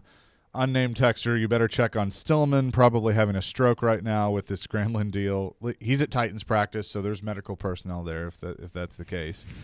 Austin in Florida, I don't like this contract. I feel like 3 years at $10 million made more sense. I feel like the team needs to add a veteran that can still produce. Too much money for Granlund. He hasn't showed enough to get that contract. And then Mike from Montana says $5 million, 4 years is terrible. Terrible move by Poyle and makes even less sense given he left Jarnkrok unprotected. Terrible, terrible, terrible. So 2 things. Glad people are listening in Montana and Florida. Thanks. But the things I'm seeing on the text line and on Twitter right now, people don't like that move. But I do feel like I'm getting that they're cool with $5 million, just not the term. Like I said, I could be easily talked into 2 years, $10 million. I could have been talked into that. Talked into it. But 4 years, $20 million? No, I'm out. Sorry, I'm out. I wouldn't do it. That's just me. Yeah. I mean, think about it. If he's playing center, if that's what he's going to be, top 3 centers, $21 million between the 3 of them. Yeah. Oof. Well, they got a lot of centers on this team. Yeah, but I mean, just Johansson because Duchesne They got even guys that are centermen that aren't playing center. right. So I don't know. Okay, so let's quickly. So Cody Glass, third line center, I don't know. or is he on the wing? I don't know. Because to get what needs to happen, you could put Granlund on the wing and Glass center that line. So you could go Cunnin, Glass, Granlund. And then, I mean, in this scenario, Duchesne's third line. Duchesne's on the third line. Because I'm not putting Tolvanen on the third line. You know, I'm putting Tolvanen up on the top line Top six. with Forsberg. Well, I'm putting him with Forsberg and Johansson, and then Cunnin, Glass, and Granlund. I know Cunnin could play second or could play third line. He could, and then you put Duchesne on the second line. But I don't know. It does create. I mean, it gives you more options, which I guess isn't a bad thing. But you know, I'm ready for this team to find something and stick with it, not have to rotate through options to see what works. I mean, you tell me now. If we were thinking Tomasino was going to get a real shot, and maybe we've changed our thought process now that Granlund is back. I mean, where does Tomasino fit in? I mean, we just kind of went through the roster. Okay, so let's go with the first line: Forsberg, Johansson, Tolvanen. All right. So Granlund centering the second line? And so right now, I say yes. So you've got two. Okay, so where's Glass and Duchesne? Those are both centermen. No, you're right. No, I put Granlund back on the wing. You put him back on the wing. I put him back on the wing. But he was he was just fine centering that second line. I know, but you didn't have Glass. You got to see, like, they just made this move. They traded Ryan Ellis, flipped Nolan Patrick to get Glass, to get Cody Glass. You got to see what he is. Okay, so you move Granlund back out to the wing. Okay, so he's not centering the second line. You've got Glass centering the second line. All right, who's on the other wing? Right now, Cunnin. So you've got Cunnin, and so you're going to have Duchesne third line. Yeah. Third line. I've made it pretty clear my feelings on Duchesne. And I was, again, before somebody calls me out on it, I've also admitted that, yes, I wanted to sign him. It hasn't worked. So right now, he's on the third line. I don't buy into, you've given him every opportunity to succeed, and he hasn't. You've tried him on wing on the first line. You've tried him centering the first line. You've tried him wing and center in the second line, and he's not succeeding. At some point, you just got to put him where he is on the third line. All right, I'm going to keep Duchesne on the second line. So I'm going to have Glass, Granlund, Duchesne, second line, third line, Cunnin on the third line. Who's centering the third line?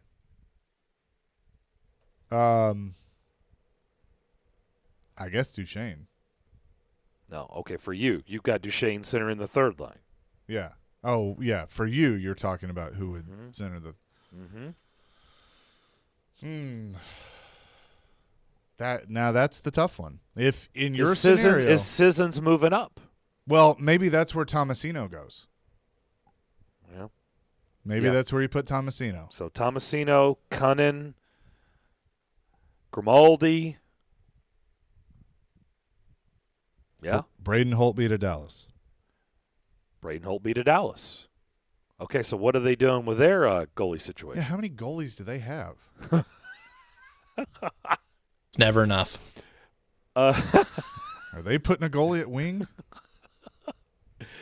At Scoville Law tweets at us and says, as we debate these line shuffles, one has to wonder whether David Poile still thinks he has a chance to move one of either Matt Duchesne or Ryan Johansson before the season starts. I mean, I just think what though? That ship has sailed. Like that, it's not going to happen. Yeah, like, Michael has tweeted at me saying one of Duchesne or Johansson will be moved. I just tell me how. I'd love to know. I just don't see it. I'm not saying that cannot happen. I give it very, very low odds, 5% or less, 5% chance or less. I just don't see it. I don't either. I mean, if he's not willing to take bad money back that he can hide, but again, you'd have to give up draft picks, and I think that's the sticking point with him is he doesn't want to, which I agree with. Like, don't give up the draft picks to take, to move some of this stuff. I would have done it in the expansion draft. I would have given up a second. My price was pretty steep to get rid of one of those contracts, but clearly they didn't do that, or Seattle didn't want it. I just don't see it at this point. I think you're stuck with them. I'm not saying 0% chance. I'm saying 5% or less. I don't see it. To who? And how? To who and how?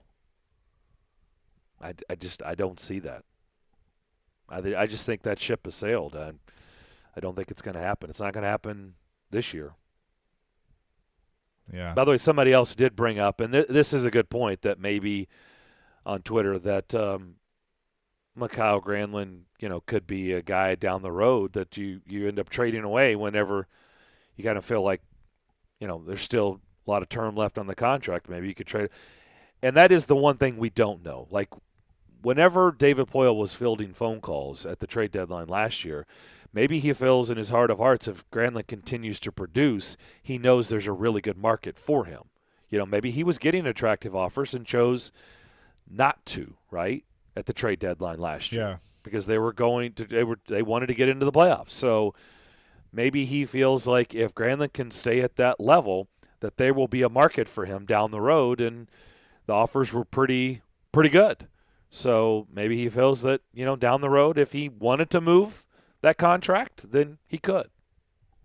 Yeah, that's fair. I think that's a fair point. Yeah. I don't think that's crazy to think. All right, we'll come back. Tim Hasselback will join us on the other side. But first, Chase, you're going to give us a word about Firestone. I am, because Firestone tires, they're the only tires driven by IndyCar drivers. They're finally hitting the road and racing right here on the streets of Nashville that they call home. You've seen the Bridgestone Firestone building downtown. Watch all weekend as Firestone Rubber meets the legendary streets of Music City and enjoy the sweet music of Indy cars racing along every stretch, even crossing water on the Korean Veterans Bridge. Feels good to be home for Firestone, the exclusive tire of the Big Machine Music City Grand Prix and the official tire of the NTT IndyCar Series.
Thank you, Trey. We agree. Get your sexy on. Back here on Darren, Daunic, and Chase. Darren McFarland and Chase McCabe here today. We are ready. Willie will join us tomorrow. He's off today. Tim Hasselbeck. We talk to him every Wednesday on the program. He's ready. He's our NFL expert and analyst. He does the same thing for ESPN. He now joins us. Tim, how you doing? I'm doing great. How are you guys doing? Well, we're doing fantastic, and let me just start off right out of the gates by congratulating you on yet again telling us the truth, telling us like it is. You've been consistent with messages in the past that have all played out, and you've been very consistent about Aaron Rodgers this entire offseason, saying he's going to be the Packers quarterback. He is going to be under center. He is going to be their quarterback this season, and guess what? It seems like there's a little kumbaya going on in Lambeau Field, and everybody. I don't know if I'd go that far, but well, for a season, they've I'd say all bets are off the way they've reconstructed this contract. But I do think that they're roasting marshmallows right now, making some s'mores for this upcoming season. Everybody is together. But I just want to say, you told us it was good. Look, he is going to be the Packers quarterback this year. Enough said, and it's played out that way. Appreciate that. Appreciate you remembering that. That has been my stance on it. I think we've probably talked enough that Aaron. We all know that Aaron wanted out.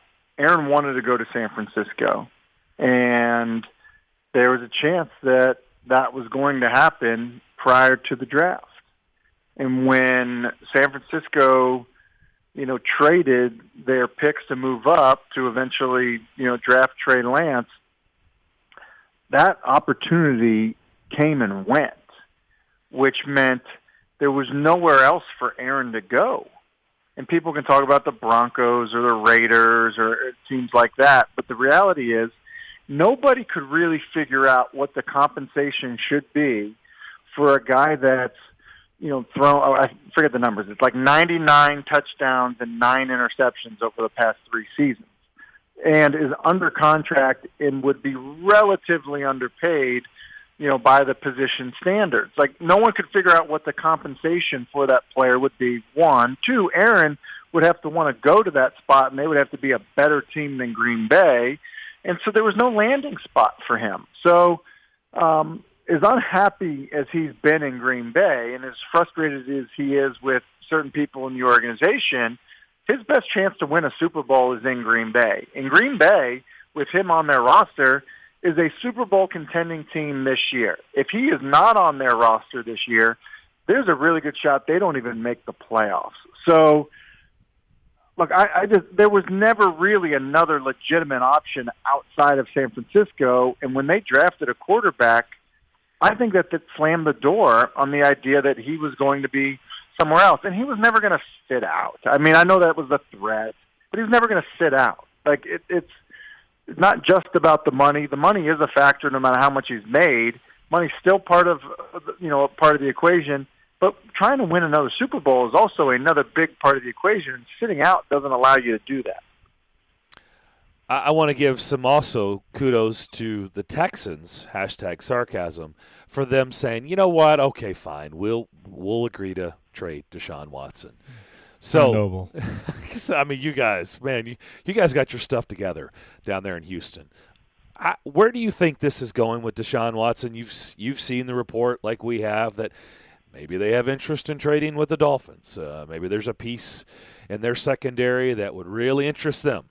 But, how realistic is it that they're going to be able to trade Deshaun Watson, considering all that we know is going on behind the scenes with the league, the uncertainty of really what his future is in suspension or what have you? What kind of odds do you give it right now, and where do you think it's all going ultimately? I'm just like, I feel like in these situations, I want to put myself in the shoes of, being a general manager at a team that would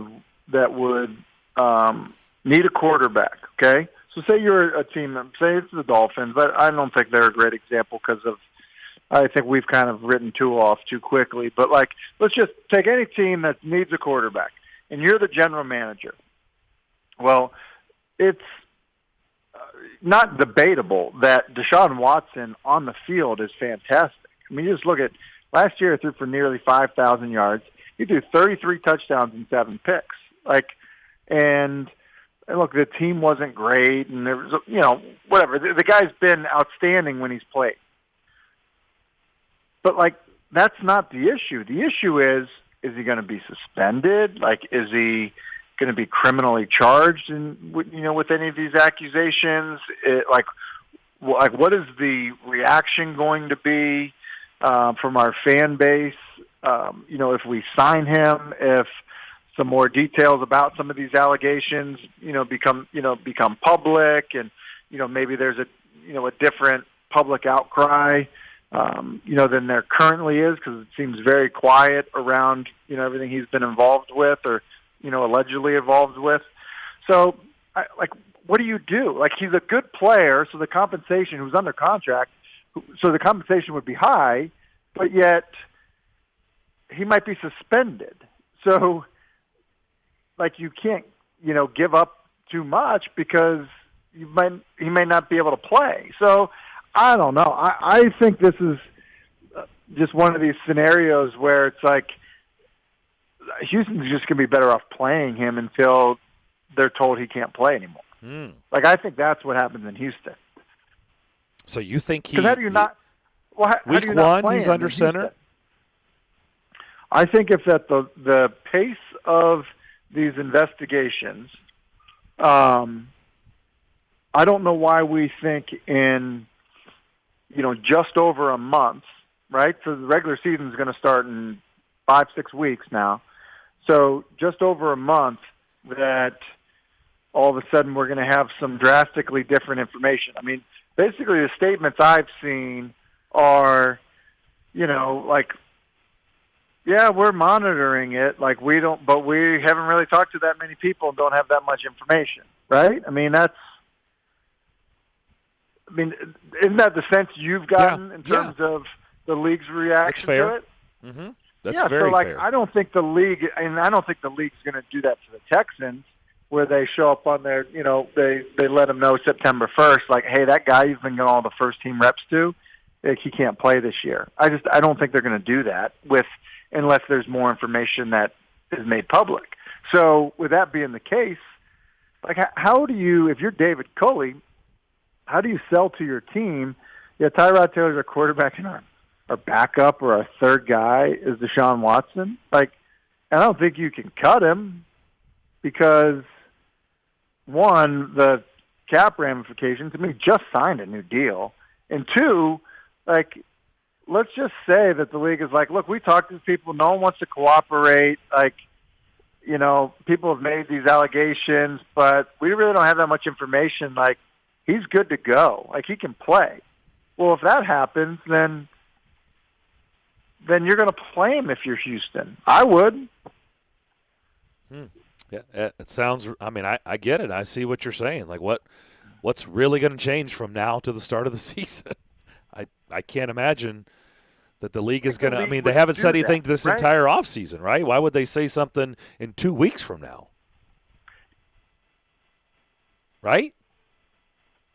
I mean, do you think the league is really going to come out and render some decision in the next couple of weeks? Highly unlikely. No, and that's why when you look back at the Antonio Brown situation, and it was oh, wait a second, he's a free agent. Anyone can sign him. And everyone's well, I don't know. I've seen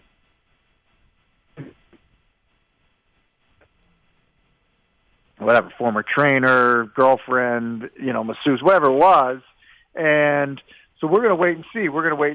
Well, then the league came out, I think prior to training camp, and last year was kind of a weird year. It was hey, he can't play until after week 8. It's okay, well, that at least gave the teams, they knew at that point, right, what they were getting into bed with, right? They were okay, this is the situation. All right, okay, I can deal with, weeks 9 through 16 in the postseason. Yeah. Okay, so tell me if you're taking the over or the under on Carson Wentz. Let's stay in the Titans division. Now let's shift to Indy. So out is Phillip Rivers, retired. In is Carson Wentz. Last year, Phillip Rivers threw for 4,169 yards. So let's go 4,100 yards as the yard marker, 24 touchdowns, and 11 interceptions. Are you taking the over or the under on Carson Wentz stats going off that gauge of what Phillip Rivers did last year with the Colts? Would you take the over or the under? Oh, well, I'm going under on the yards. You going under on the yards? Okay. What about under touchdowns? On the yards. The touchdowns at 24.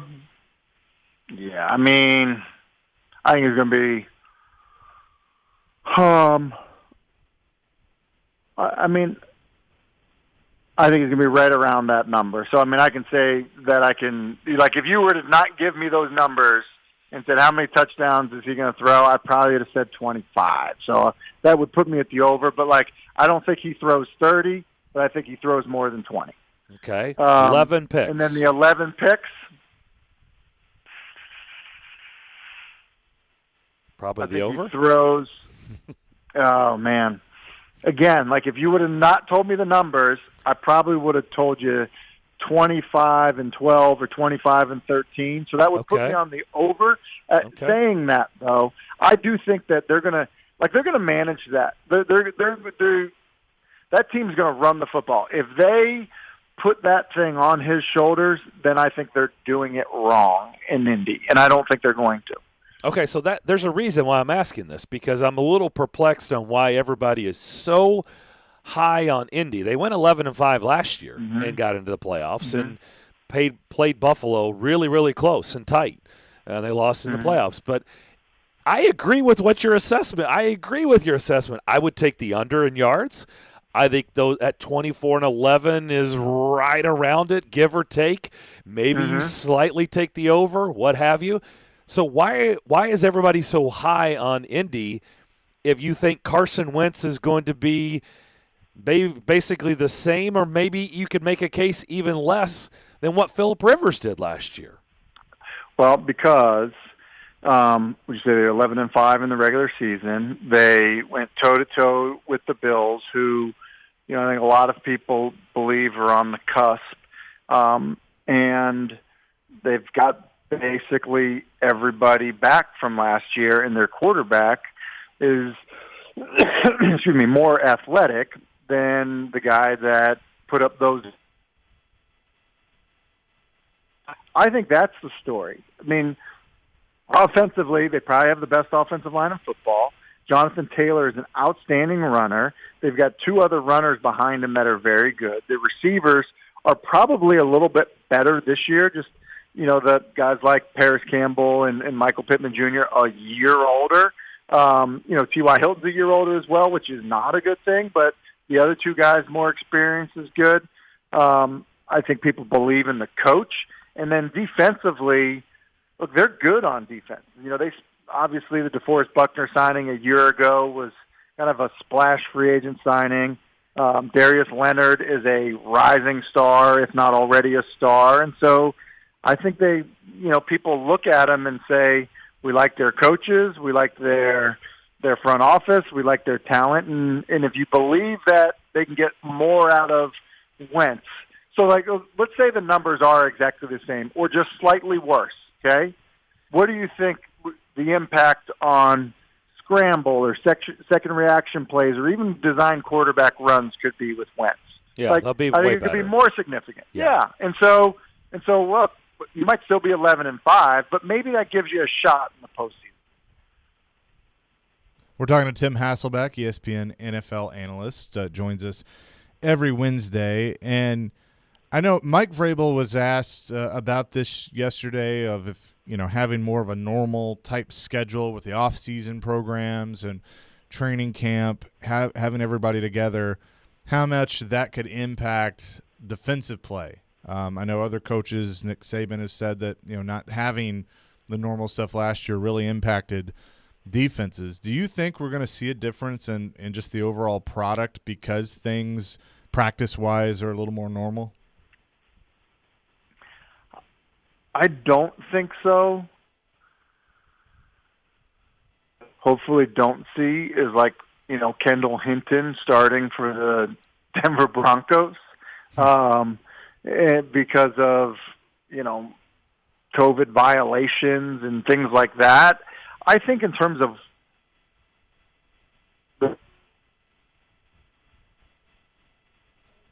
ball at times, or the accuracy of some quarterbacks. Think about Justin Herbert in his rookie year, the type of year that he had. And I don't know. I think that is there truth to like some details and some maybe little wrinkles that, coaches have time to teach and install and players have time to practice together and, you maybe feel a little more comfortable with your group. Yeah, I think that can happen, but I don't know that that's detectable by the fan's eye. I really don't. And I don't feel like we watched a bad product of football last year other than, like the Broncos example of basically playing somebody that should have never been a quarterback in the NFL. So the Titans, as we know, we've talked about with you, they have a new offensive coordinator in Todd Downing. As a quarterback, what's kind of your process? And I know every quarterback's going to be different, but whether you change teams or you had a new coordinator, to kind of get on the same page, kind of take us through that process that Ryan Tannehill is going through right now. Yeah, I think part of what you hope happens is like, you got to absorb everything that offensive coordinator is saying to the team. And, I think the hope probably for Ryan and the hope for, Todd Downing would be, and Mike Vrabel and anyone that's cheering for the Titans would be that like when a play call is made, like as a quarterback, understanding why that call is being made. It's like, hey, we're calling this right now because we're trying to set something else up later. Is he calling this right now because he's expecting to get cover two? Is he calling that right now because, he wants me to, take that isolation shot, or, hey, we feel like we've got to get A.J. Brown a touch, or, just having a sense, a great feel for why is he calling this? And, like, what is he trying to get to? And, I can remember coaches calling plays and being like, no, I'm calling that so you'll get to the check down. Like, they're playing so soft. Like, we're trying to run them off, and I'm trying to get to the check down. It's like, oh, okay, well, I'm not sure any of us knew that. So, I think it's kind of getting to that point where you have such a great feel of why a play caller is making the call that he's making. What is a more important relationship to a quarterback, the OC or the quarterback's coach? Well, I think it depends on how the communication works because, like sometimes the quarterback coach is super valuable because maybe the offensive coordinator is a great play caller, a great play designer, he's maybe great in-game, but he's maybe not a great communicator, or he gets overwhelmed in a game. And so that buffer with a quarterback coach can be outstanding. So, I think the most important thing, I think one of the best lessons I think I ever learned was when a play caller would always understand that the quarterback had to love the play just as much as the play caller, because he's the guy that's out there that actually has to do it. He's the guy out there that actually has to make it work. And look, I saw Eli Manning, run plays that he didn't like because he just didn't feel like he had the authority early in his career to tell Kevin Gilbride, like, I hate that play. I get it that you love it and had a ton of success calling it, but I hate it, And then I saw Todd Haley in Arizona say to Kurt Warner, well, listen, if you don't like it, give me an idea of something that you do like, and we'll run that because you're the one that's out there. So I think that's the biggest thing. And so, I would think at this stage of Ryan Tannehill's career and, kind of the status he has with that football team that he should have a lot of input in terms of stuff he likes and doesn't like. And hopefully you see that kind of translate on the field. He spoke to the media as we started this and was asked, about not getting the respect nationally. He gave the answer you would expect, that everyone's entitled to their opinion and all of that. Do you feel that – I think everyone has somewhat of a chip on their shoulder, in a situation like that. But do you feel like maybe he's getting more of that on his shoulder, and that'll be a good thing for the Titans this year?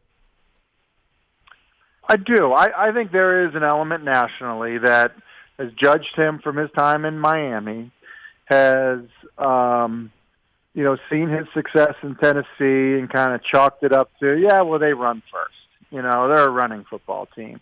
And so I think there's an element of that. And, Chase, when we talked a few weeks ago about, I was doing these kind of quarterback rankings and specific traits of quarterbacks for ESPN, and he's like in every one of my, top 10 lists on this stuff, whether it's like athleticism, accuracy, fourth quarter drive, scrambling ability, like in numbers on this stuff kind of bear it out in terms of his production in games he's played over the past, 2 seasons. So I understand it if he does feel that way, regardless of what, he says. And is there a chip on your shoulder and do you want to prove people wrong?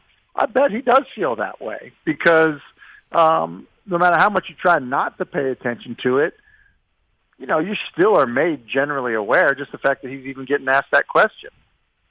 Frank Reich tested positive yesterday. John Harbaugh announcing Lamar Jackson tested positive today. Ryan Tannehill telling the media today after practice, Tim, that he would not have gotten the vaccine if it were not for the extensive protocols that the NFL has put in place. I know that Mike Vrabel's already sick of it. He's done like two meetings with the media. I wonder how sick coaches and players will, how tired they will get of that question, and how much do you think this is going to be a storyline in the league this year, or do you think it's going to be more of just like a camp story? Well, so let me go back to it. So Ryan said basically they were going to make it so miserable for me if I didn't get vaccinated, which is why I got vaccinated, right? I mean, that's essentially the gist of he what said. They forced the players' hands. But, basically. I mean, that's what he's saying. Okay, right? That's what he's saying. And with people testing positive, because I'm pretty sure, I don't know exactly sure, did Frank Reich previously have COVID? I don't remember. He said he's been vaccinated. I don't remember if he had COVID. So let's go there. So he's been vaccinated and he's tested positive. So here's the deal, and I have no idea if he was asymptomatic or any of that stuff. He said that he was asymptomatic. And clearly, you still can get COVID if you've been vaccinated, right? Like that's, no one is here saying that you're not going to get it if you've been vaccinated. But here's the issue that I think is really, really interesting for people is that, many people that are not in the NFL get vaccinated, and if they don't have symptoms, they don't get tested. The way the NFL has set this up is even if you've been vaccinated, we're testing you every 2 weeks. And so we're going to continue to have people that now the return to play protocol is going to be different than it was a year ago because now you have the potential to be vaccinated. But like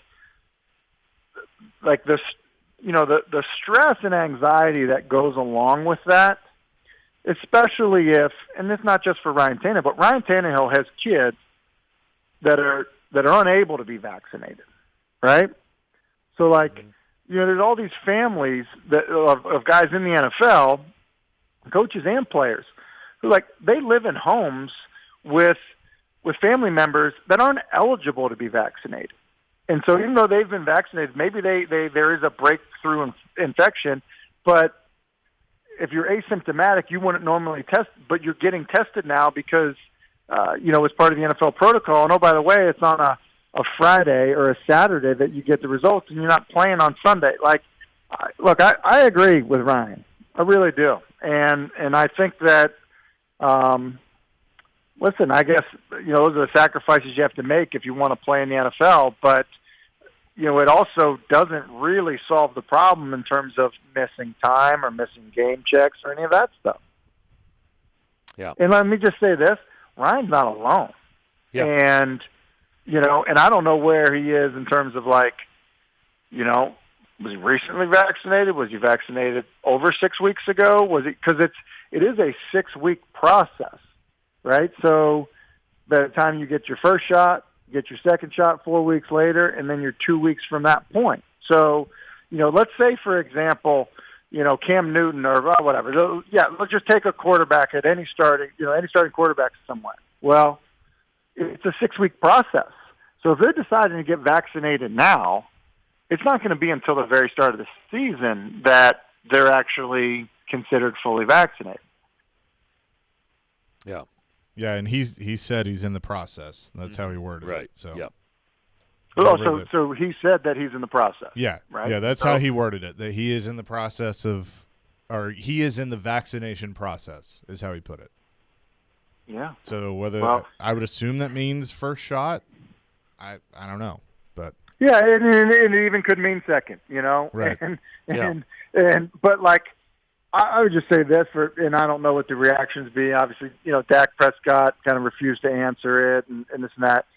Look, yeah, like I think I said this to you guys before. The NFL is touting these percentages of teams, guys have been vaccinated. Rosters are 90 guys right now. Half of them are about to get cut. It doesn't matter if they've been vaccinated. They're not going to be on the roster in a month, okay? And then so then at that point, you say you've cut 45 vaccinated players. Okay, that's great. So your percentage might even go down a little bit. Doesn't even matter if your quarterback, star receiver, whoever hasn't been vaccinated, right? Like if Aaron Rodgers, isn't vaccinated, like, is that a bigger deal than some guy that's about to get cut from the Packers? Of course it is. That's why these percentage numbers, I feel, and I don't know if Ryan would agree with me on this, but I feel have been used to pressure players that still were really uncomfortable with being vaccinated. Tim, good stuff as always. Really appreciate it. Know you've got some TV work to do. Continue to have a great summer, and we'll talk to you next week. See you guys. Tim Hasselbeck, ESPN, our expert as well on Wednesdays. That'll do it for hour number 2. We'll come back. We'll hear from head coach Mike Vrabel, what he had to say after day 1 of Titans training camp. Also, you heard us talking about some of the things that Ryan Tannehill said today after practice as well. We will have that for you all coming up in the third hour of Darren, Daunic, and Chase, ESPN 102.5 The Game.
Second hour, Darren, Daunic, and Chase here on this Wednesday afternoon. Darren McFarland, Chase McCabe with you. Elijah Campbell manning things at our Wholesale Link Game Studio, powered by RumbleOn.com. Got a lot more to get into. Good stuff there from Tim Hasselbeck. NHL free agency, Titans training camp, a lot going on. Here are some notable names. Let's just start with right here in our backyard. Mikael Granlund back with the Predators, 4 years, $20 million. So $5 million per for the next 4 years, guaranteed for Mikael Granlund. So that escalated in a hurry. That went from, it doesn't seem like there's anything going on here. Up. I'm going to free agency, and I'm back. 4 years, $20 million. So we'll start there. That is all that the Predators have done to this point. Ryan Getzlaf, who we brought up in the first hour talking with Adam Vingan, he is staying in Anaheim. Now, hang on. He signs a 1-year deal. So this goes along the lines of what we were talking about earlier. So Kevin Weeks was the first to tweet that out. I'm told Getzlaf, 1-year deal. Shane O'Brien just replied, said, fake news, LOL. He has not re-signed with the Ducks. Hearing Dallas Stars and Anaheim are top 2 teams right now, though. Whoa. Yeah. So, I mean, but there's reports out there that he has signed a 1-year deal to stay in Anaheim.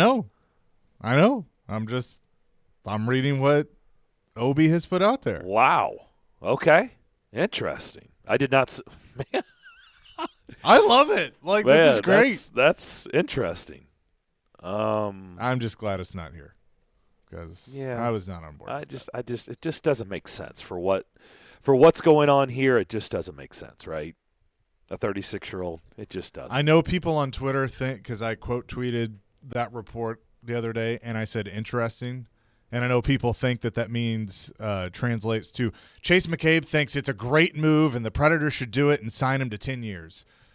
No, I thought it was interesting. Doesn't mean I agree with it. Yeah. Jonathan Bernier to the Devils, 2 years, $4.125 per. How about that? So $4.1 million per year.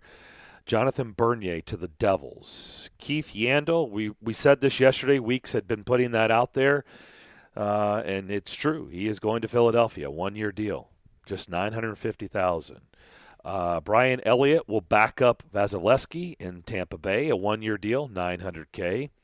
Peter Mrazek, a lot of goaltenders on the move. Peter Mrazek to Toronto, 3 years, $3.8 per. How about that? Halak to Vancouver, a 1-year deal, $1.5 million. Vancouver's GM said, "Halak him in." Oh boy, look what you did there. Alec, come on, that was good. Alec Martinez will accept it. Has signed a 3-year deal with Vegas, $5.25 million per. For Alec Martinez, defenseman to the Golden Knights. Let's see. Jared Tenorti, former Predator with the Rangers. 2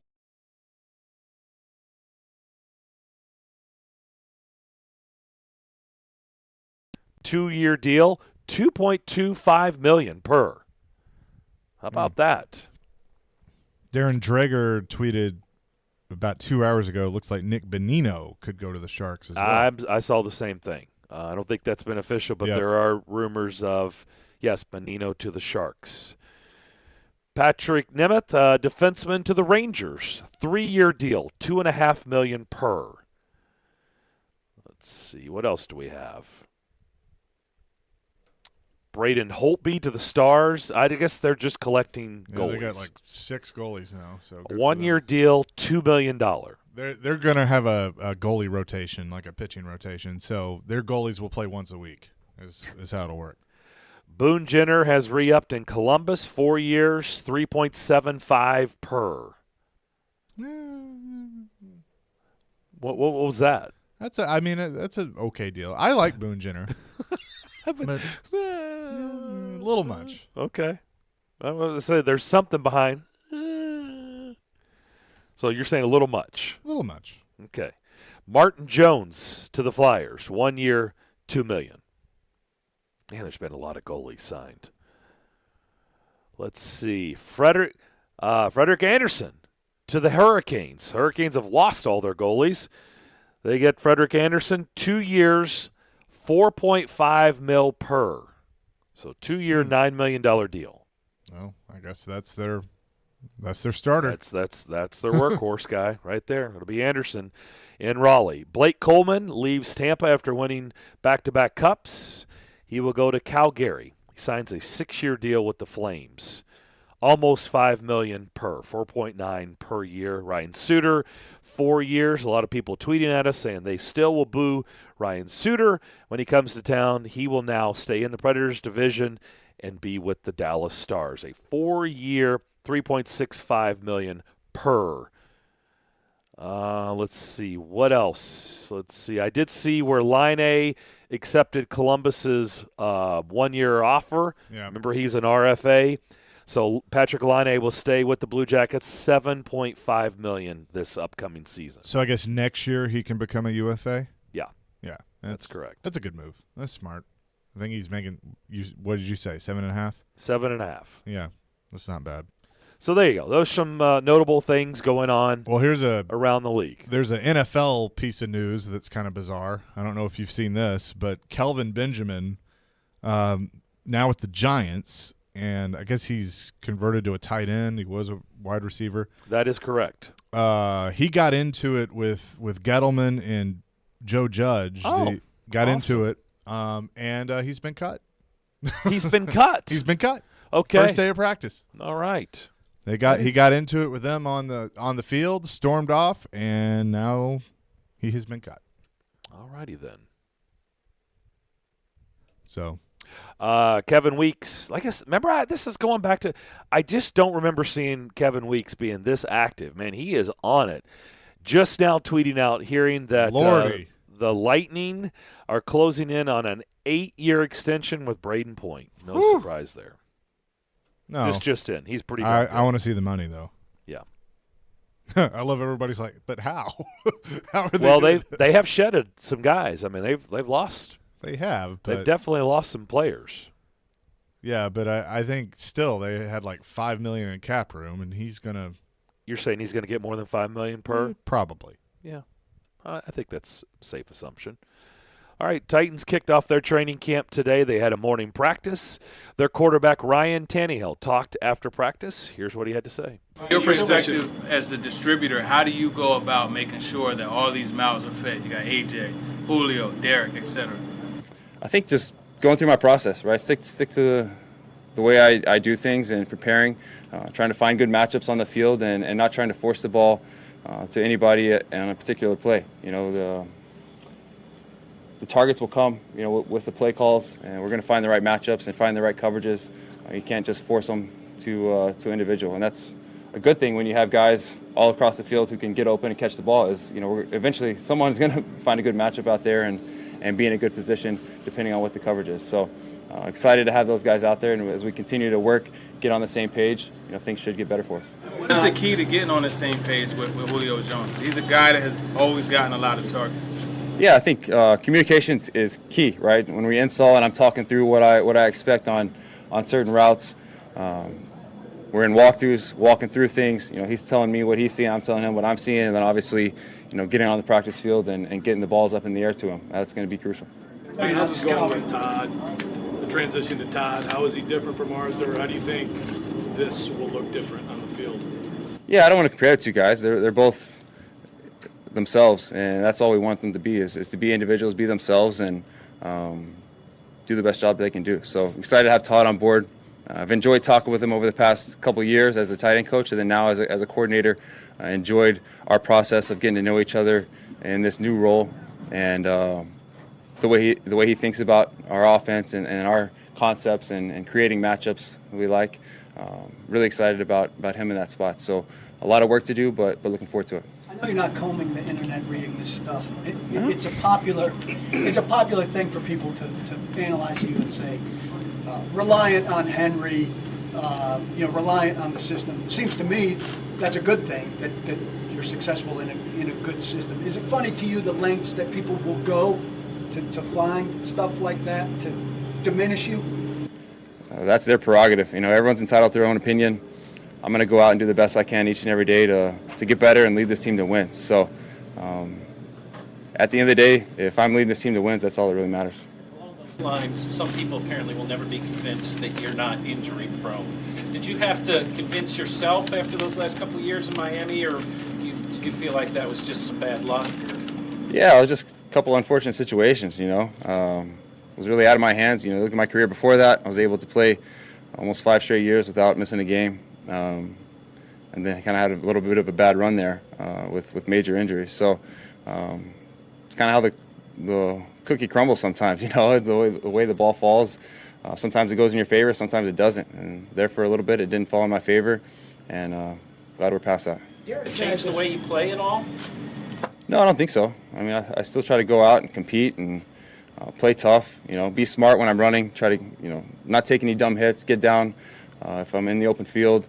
But, it's a critical situation, and the first down is on the line, the game's on the line, and I'm 2 yards from the first down, I have a collision coming. Yeah, I'm going to try to take on the defender and find a way to get the first down and keep the chains moving. So it's just finding that balance of being smart and taking care of yourself, making sure you're not taking unnecessary hits, and also competing and finding a way to win. What's the process like for you? You got a couple of new veterans in Josh and Julio, obviously, but also a couple of rookies in Dez and Racy, trying to get both those guys up to speed, maybe knowing they're going to be at different, maybe learning curves. Yeah, no doubt. Everyone's different, right? Everyone that comes in, whether, Julio's, I think, in year 11 or you got a rookie coming in, everyone learns a little bit different experiences and at different speeds. So just being able to communicate, talk through the installs, each route individually, what I'm expecting. We get to the walkthroughs, those are crucial for us. Kind of take the physical taxing off and be able to really just communicate the nuances of the route with the different leverages and the different coverages. And then, take advantage of every rep. We get the rep, we're going to make it count, and then learn from it on tape. And I think making sure that as we watch the tape and communicate what happened and how we either agree with what happened or want to make a change with what happened, that everyone in the room can learn from that and not make that same mistake again. Darren said during the offseason that Ravens loss still haunts him. Going back to kind of your performance in that game, is that something that's motivating the whole team? Is how last season, after what was a good season, 11-win season, division championship, how it ended? Yeah, it's definitely a sour taste, I think, I can say that no one in that locker room felt great after that. It was a rough inning for us after, a promising year. Being able to win the division was good, but that's not where we compete in this game. Is not to win the division. That's a step, but ultimately is to win a championship. So. Sour taste in the mouth. Tough ending for us, and I think it motivates a lot of the guys that are in this locker room. But at the same time, it's a new team, a lot of new faces that weren't here for that, and have to find a way to come together with all the new faces and new coaches, and find a way to compete for a championship this year. Right, the NFL restrictions over vaccinations, making guys miserable. Do you think that's influencing guys' decisions to go ahead and do it? Did it influence yours? Oh, no doubt. I wouldn't have gotten the vaccine if without the protocols that they're enforcing on us. I think it's a personal decision for everyone. Everyone has to make the best decision for them and their families. That's kind of our mindset in this building. But they're trying to force your hand, and they ultimately have forced a lot of hands by the protocols, which is, everyone has their own opinions on. So it is what it is. I love this game. I love this team. I want to be able to compete and do the things that I think are important to build chemistry and win football games. So ultimately that forced my hand into getting the vaccine. Ryan, other than the protocols, any conversations in the midst of making that decision that helped ease your mind? Medical professionals, people that were brought into the team, what were the conversations like as you went through that process? Yeah, there were a ton of conversations. The team brought people in to talk to us, doctors to talk to us. There was a lot of conversations in the spring. I think our numbers were obviously lower in the spring with who was vaccinated. Had a ton of conversations in the spring, strong opinions about it as there are everywhere.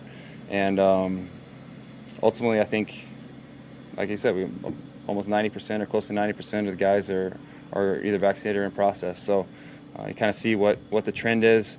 And like I said, our hand was kind of forced if you didn't want to, abide by all the hefty protocols. I guess was your mind put at ease amid any of these conversations?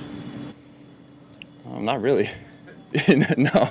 Like I said, I wouldn't have gotten the vaccine if not for really intensive protocols and not being able to gather with teammates and separate locker room, separate meeting room, separate cafeteria, all those type of things where you're losing the team chemistry, the team bond, which I think is so important.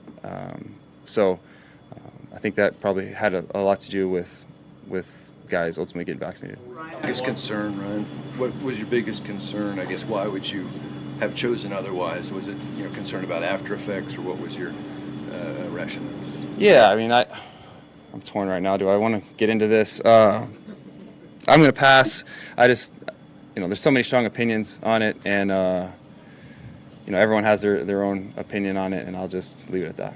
Hey Ryan, so many high expectations for this team amongst the fans coming into this year. As the leader of the team, what do you have to do to kind of keep everybody focused day in, day out, not worry about what the expectations are? We haven't done crap yet, We got a bunch of guys out there who are competing, but we haven't done anything yet. It's day one. A lot of mistakes were made today. I made mistakes today. They were made all over the field. So we have to work day in and day out, continue to fine-tune the way we do things, our mindset. We'll just continue to improve as we go through training camp. But I take the onus on me to go out there and drive that train, to push these guys day in and day out on the details, on the tempo and the way we play the game. And we have a bunch of veteran guys who love the game and want to get better and realize there's no front runners on this team. We realize that, we have some talent on this team, but it doesn't really mean anything. The most talented teams often don't end up winning a championship. It's only when they come together and form a true team and find a way to win tough games. So we realize that and are looking forward to the challenge and looking forward to the work that's going to be put in here in August. There you go, Titans quarterback Ryan Tannehill after first day of training camp today. And as he just said, Chase, we haven't done crap yet. I thought that was a pretty good line. Well, we haven't done crap yet. It's true. Yeah, it's very true. But the good news is neither is anybody else in the league. So right. I want to say, I'm not going to go down a rabbit hole or whatever, but I do want to say I appreciate his honesty on things. That's really what you want out of anyone, but especially a guy that is a leader, one of the leaders of a football team. You and I are on the same page on this of I never want phony. I never want fake. You can see right through it every time. And so I appreciate him answering those questions. I also respect and appreciate when he's like, I'm not gonna go deep down that road on my feelings on things, and that's fine. He has that right. But I do appreciate that he was honest, because those were some very honest answers, and I think we need more of that. So I appreciate Ryan Tannehill for being that way. Honest and also still careful, which is smart. Yep. You could tell he that's caught hard himself. to do. Yeah. That's yes, it is. I know I've been living with that for a long time, because you do. You want to be honest and you want to give your honest opinion. You don't want to be phony. You don't want to be fake. You don't want to be trying to create things that aren't. If you're just being honest with you and the listeners, or in this case, the fans and the media, it is a fine line, because you do have to still be careful. Like, you have to be honest, but you have to be careful too. And I think he is very good about that. You heard him. You basically could hear him catch himself a couple of times, right, and kind of reel it back in, which is smart.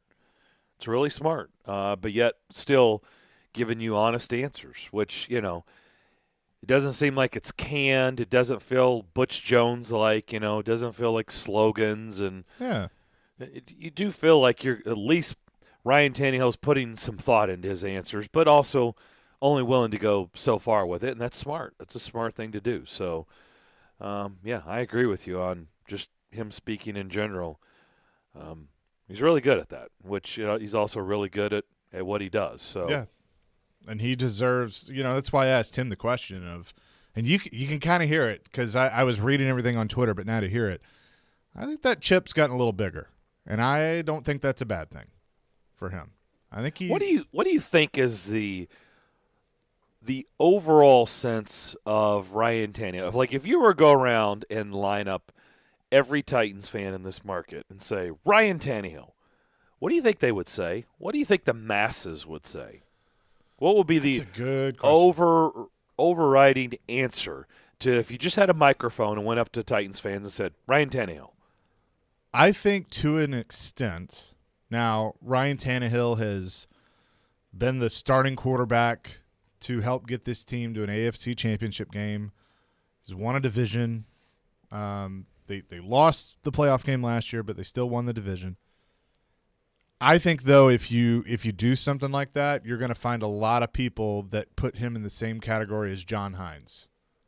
Not a sexy name, wasn't the first choice. Granted, different paths to get there. He was brought in to be the backup.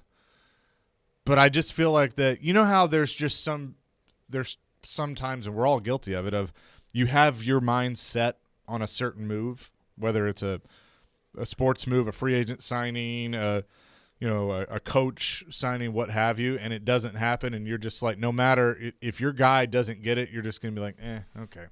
I just feel like people have that. Now, I think he's won more people over during the time that he's been here because he's more than exceeded any expectations. I mean, if anyone says, I could have told you this is what was going to happen when they made that trade, they're lying. Nobody saw that coming. But I just think there are still certain people around here and around the league that just, okay. He's going to break his leg at some point. Like, he's going to get hurt. He's going to screw up. Like, he's not going to be the franchise quarterback that everybody thinks he is. There's just, that's just how people are. There's always those doubters. I'm not really asking for certain people. I'm wondering what would the answer be. Thousands of Titans fans that you go, Ryan Tannehill, and then they have to answer it. I just – and there's a reason there's a reason I'm bringing this up, because I just kind of feel like more the masses will be – it's not going to be just glowing over the top love. Oh, my gosh, it's the best. And where I'm going with that is the one thing that has always perplexed me in this market, and I know this firsthand because I was critical of both of them. And I ended up being right, which thankfully, because my goodness, the heat that I used to take anytime I would say anything negative about Jake Locker or Marcus Mariota. It was unbelievable how much people would push back on anything that I said. And it's not like I didn't like them. I thought they were great human beings. I had no issues with it, but I just didn't believe they were going to be good quarterbacks. And, and the pushback and the amount of people that would just defend them to no end, I will never understand. I will never understand that. But yet I don't feel that people feel that way about Ryan Tannehill. And Ryan Tannehill has been way better than both of them. Oh, no doubt. And so is it just because those two were handpicked and highly picked by the franchise from day one, and Ryan Tannehill is kind of the outsider who came in and burst onto the scene? Like, what is it where I don't feel like you get the same response about Ryan Tannehill, who's been way more successful than those two guys, and yet anytime I would question Jake Locker or Marcus Mariota over the years when they were here, it was, oh my gosh, you're the devil. There's a special place for you whenever you die, when you leave this earth. I mean, how dare you ever say anything bad about Jake Locker or Marcus Mariota? They're the greatest. So what is it? Like, why doesn't that vibe translate right now whenever you say – because it should. I mean, Ryan Tannehill has been way more successful than them. Is it just simply that Ryan Tannehill wasn't homegrown? If you look at the numbers, he's been the most successful quarterback the Titans have ever had. I mean, I get it. McNair is in his own category, but just statistically, he has during his time here. I think the big thing is with Locker and Mariota, they were college quarterbacks that were drafted into the NFL. So you didn't have they started their careers here. You didn't have anything to compare it to because most people go, okay, college is college and this is the NFL. How does it translate? So there was some of that. Whereas Tannehill, everybody hangs on to Miami. Everybody hangs on to the last couple years in Miami. Everybody keeps thinking, oh, he's going to get hurt. Like he's eventually going to get hurt, which you could say that about 32 or 31 other quarterbacks in this league. It can happen on any play. That's why you have backups. So I think it's some of that. But it is an interesting conversation of why he just doesn't get the credit. And there's some, like people are texting us right now. Tannehill is solid. Tannehill's a good quarterback who's about to show the world just how elite he can be. Andrew from Dover. He's better than a game manager, but not elite. Happy for him to be my quarterback. That's from Ty. Okay. On our text line driven by WilsonCountyHyundai.com. I agree with that. I don't think he's elite, but he doesn't have to be. We talked about this yesterday. Not everybody gets elite players. Not everybody on your team gets to be elite. That's why they are called elite, because they stand out from everybody else. But I think he's really good. I think he's been really good for this team. He's been solid and then some. Pro Bowl caliber. Yeah. Now, do I think that there is going to be a moment this year where it is going to all fall on his shoulders and he's going to have to, make the big play to win a game? I do. Now he's got more weapons to do that. He's got Julio, he's got AJ. But, we have seen some times when Henry's been neutralized, and Baltimore last year is a prime example of that. It was in his hands and he didn't get it done. But that's going to happen. I got to see more examples of how can he actually do that? Can he actually win in those big moments? Well, he's not elite. He's not elite. But he doesn't have to be. Those comments by the listeners are those texts are those are good work. I mean, solid, really good, solid, really good. I guess what the question I'm trying to get to is, everybody thought Jake Locker and Mariota were going to be elite. They were franchise quarterbacks in the elite, and they were going to be this. And you saw those jerseys everywhere. Do you see the Tannehill jerseys? I don't feel like you do. Not like you do Derrick Henry, right? Not like you do A.J. Brown. I feel like there's other guys on the team, and I'm just wondering, is it people are going to say, well, he's got Derrick Henry or he's got better weapons? Look, if Mariota and Locker, I can tell you, because I remember it very well, if they had the same weapons, you wouldn't use that as an excuse. You wouldn't let that be used as an excuse. You would say, it doesn't matter. They would be just as good without them. I know, because that's how people – it's just unbelievable how much people would defend Locker and Mariota to the end, to death do us part. It was you would not listen to anything. You would have nothing to do with it. It was they're great, and it doesn't matter what you throw at me. They're still going to be great no matter what you say. But yet Tannehill, it seems like everybody's always – he's got Derrick Henry. I just don't feel the overwhelming surge for Ryan Tannehill when he's been really good in this market, when I felt like the other quarterbacks. I mean, there was even a time when Vince Young, he couldn't say anything. Yeah. I went through that as well. I mean, if you said anything, it was like, oh, my gosh, how dare you? But I'm not so sure people would I get the same pushback if I started ripping on Ryan Tannehill? I don't know. I don't feel like it. There were also, and I do you? Do you think I would get the same pushback? No, I don't. I don't either. There's some serious vitriol towards Mariota in that last year and a half, though. I mean, I remember. Not by the fans. Not by the fans. There were some fans. There were some callers that would call in, and anytime there was a chance to rip on Mariota, I think they would take to it. I think that was a minority, because I know I was critical of him on various platforms. We used to get a regular caller. What did he call him? The Maserati? The Maserati, right? Yeah. Maserati of the Titans? Marcus Mediocre was one that was a nickname that was called in several times, too. I do remember that one. I can't remember who it was, and if you're listening right now, I apologize to not be able to give you proper credit. Yeah, but I remember that one. I just think that certain people, And I think to an extent everybody is guilty of this at some point in their life. Just has this mindset of, well, everybody's got to be elite, and if they're not elite, then they just don't get my affection. I think so many people, you see more Derrick Henry jerseys because he is elite. He is. He Fact. is. He is He elite. is elite. He's the second highest rated running back on Madden, which I think he should be the first, but it's another topic. A.J. Brown is getting there. He is certainly on that path to becoming elite. Julio Jones is elite. You're going to see a ton of number 2 jerseys in the stands this year. I just think everybody wants to be associated with the best of the best, whereas more credit needs to be given to those guys that, hey, they're pretty darn good too. And without them, the elite players may not be elite.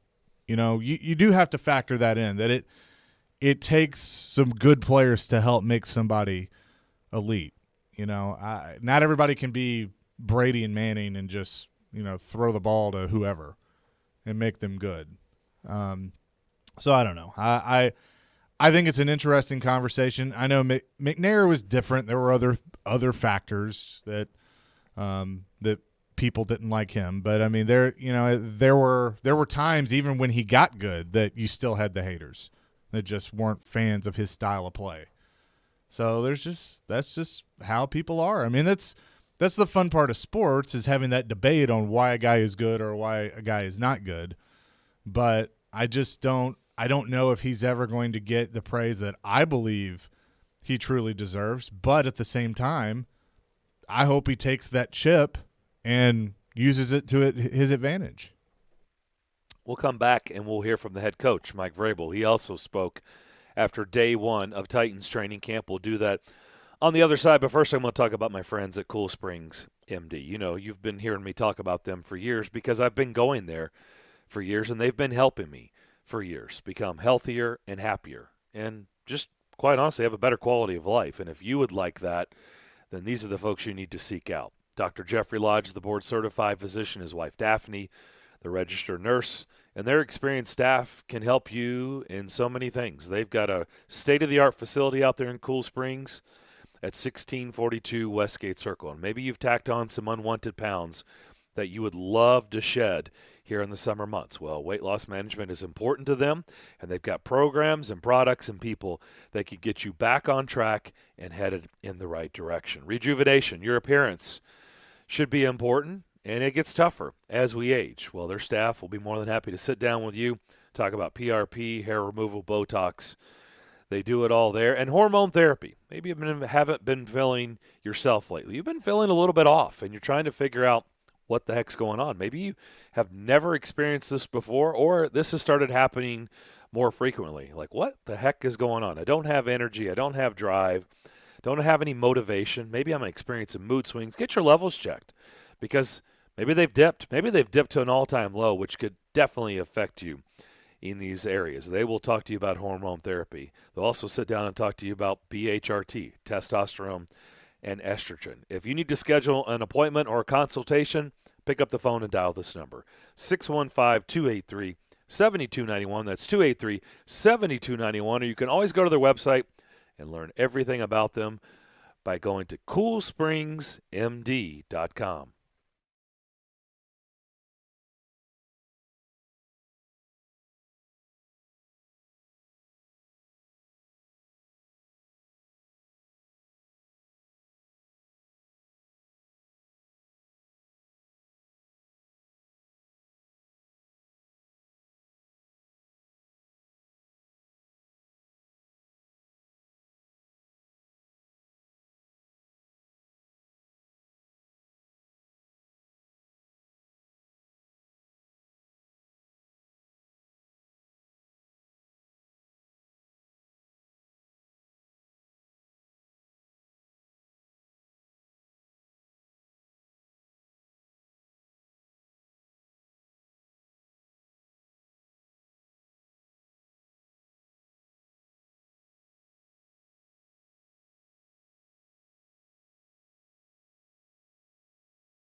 Thank you, Eli. Back here on Darren, Daunic, and Chase on this Wednesday afternoon. The Blue Raider Blitz is rolling across the mid-state to a town near you.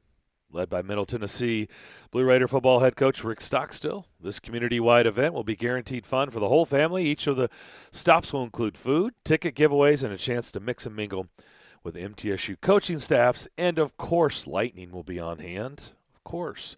Today's stop will include Puckett's in Columbia.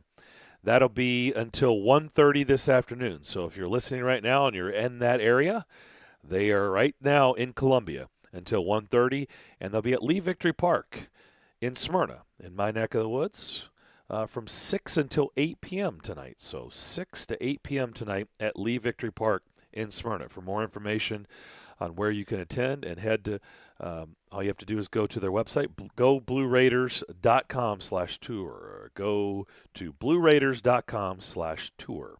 Back here on Darren, Daunic, and Chase, day one, Titans training camp. We heard from Ryan Tannehill, their quarterback. Now let's hear from head coach Mike Vrabel. Given just high expectations for this team from the fan base, things blew up when you guys traded for Julio.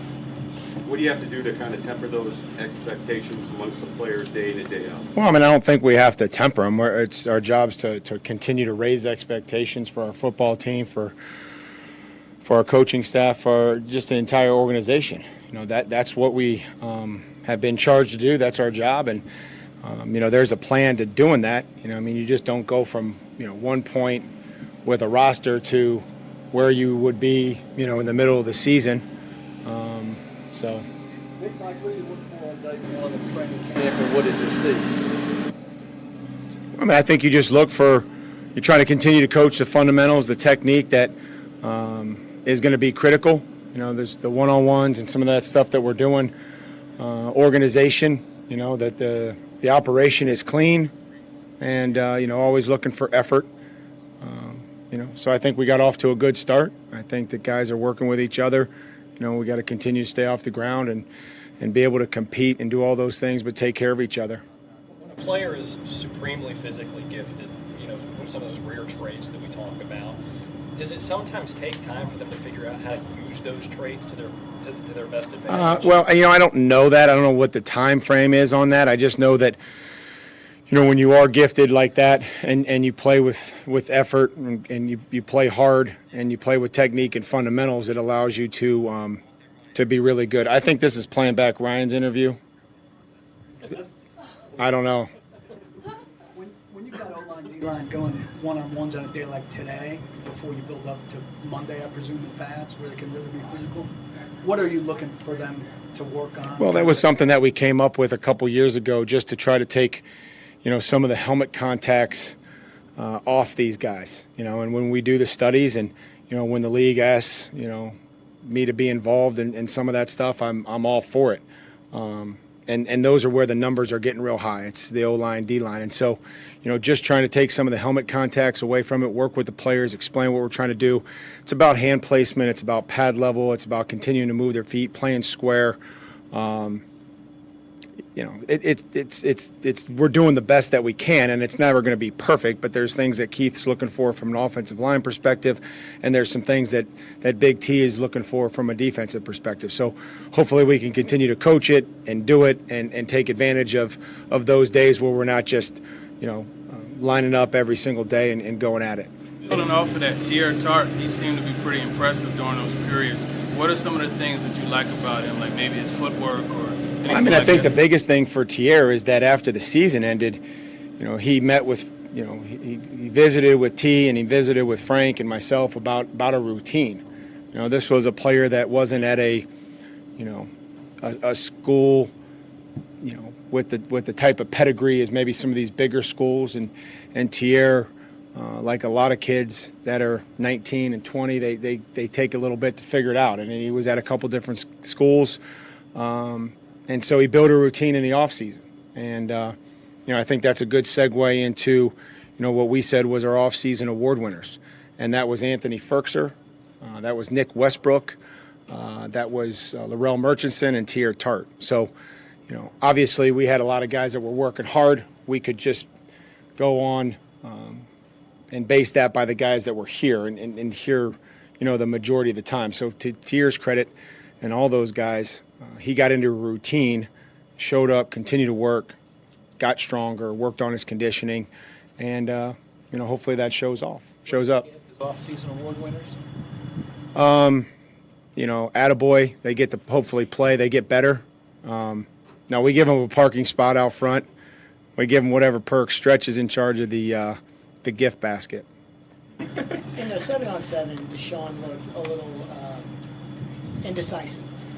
How important is it to look at the film to see whether or not that's good defense, the receiver's not getting open, or how much of it is kind of working with him on maybe making quicker decisions? Yeah, I think that's a lot of it when you look at which group they're going with and whether somebody ran a wrong route or the spacing wasn't correct or the defense actually covered them. And it all comes down to decision making.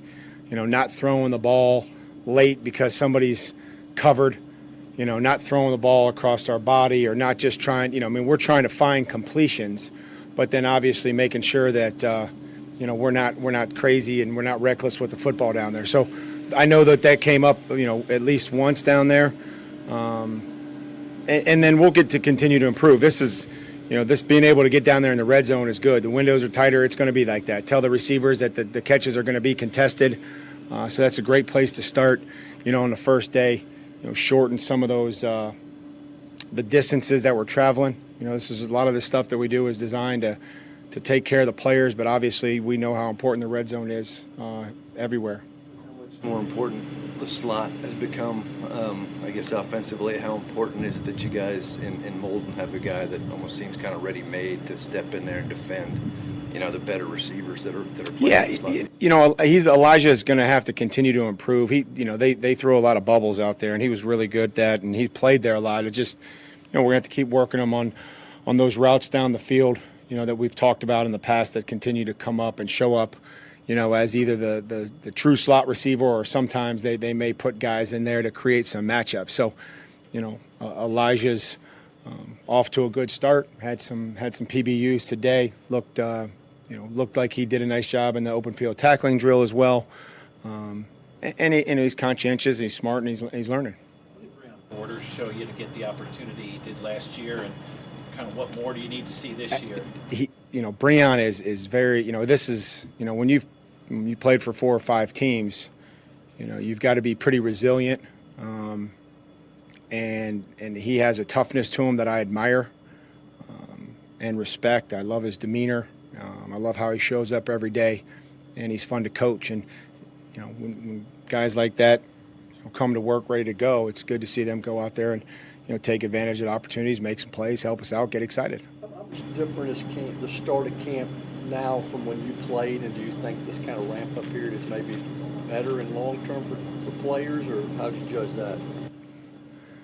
I think that there was a ramp. There was a acclimatization period, I think, back when I started or back when I played, and I think it's great. I think that there's, a fine line between not enough, too much, and, so we'll get work here with 4 days. We'll have a day off, come back again with that, and then put pads on. And, we'll judge and see how it goes. But I think that you've heard me say it, there's nothing more important than health and safety of our football team. When we win games, it's because our players are out there and they're healthy and they're performing. So, whatever that acclimation period is, we try to find a balance of that and do some drills and things that will help them and be ready for when we put pads on and tackle in preseason and the regular season. When you get a guy like Jack Rabbit Jenkins that comes out and competes the way he does on every rep, how does that rub off on the younger guys, whether it's Fulton, Molden, or even Caleb Farley and watching practice? There's a level of competitiveness that's required. He loves football. He's got an energy to him, and he's been a great addition. We have to keep working him in there, keep working, and getting him ready to go. But I do think that that can be a great example for some of those younger guys. Was that something that you guys kind of expected, or is it a surprise at how he competes? Because some guys. I think that we knew that the body of work, by the body of work, and you can see that on film. That shows up, and then just getting to know him as a person. He's coachable. Like his demeanor. But again, we're just getting started here. New players in a unit who are trying to get on the same page, how much of that comes down to what happens back there and X's and O's stuff, and how much of it is maybe what's happening in the cafeteria and just team cultures, things like that? Yeah, well, that's all part of building a team, that we talked about, that, some of those objectives, for training camp. And then that can be done, hopefully in the meeting room, in the weight room, cold tubs, locker room. We want our meeting rooms, to be inclusive. We ask a lot of questions. There's a lot of dialogue, asking players questions, hearing how they see it, and then having communications amongst themselves. So, it has to happen on the field.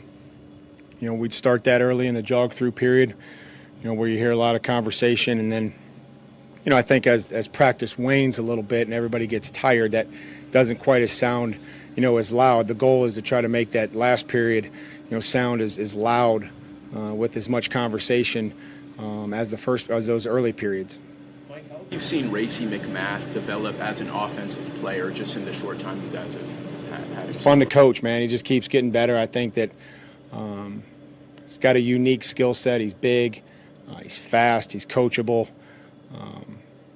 So again, he takes a rep over there in the open field tackle as a receiver, and then, obviously we're projecting him for a major special teams role. So he goes over there and, is taking reps in the open field tackle drill on defense, and takes the coaching, doesn't miss a beat, bounces around, and so he's been it's been fun to coach. And like I said, he's got a unique skill set just from the size standpoint and his speed.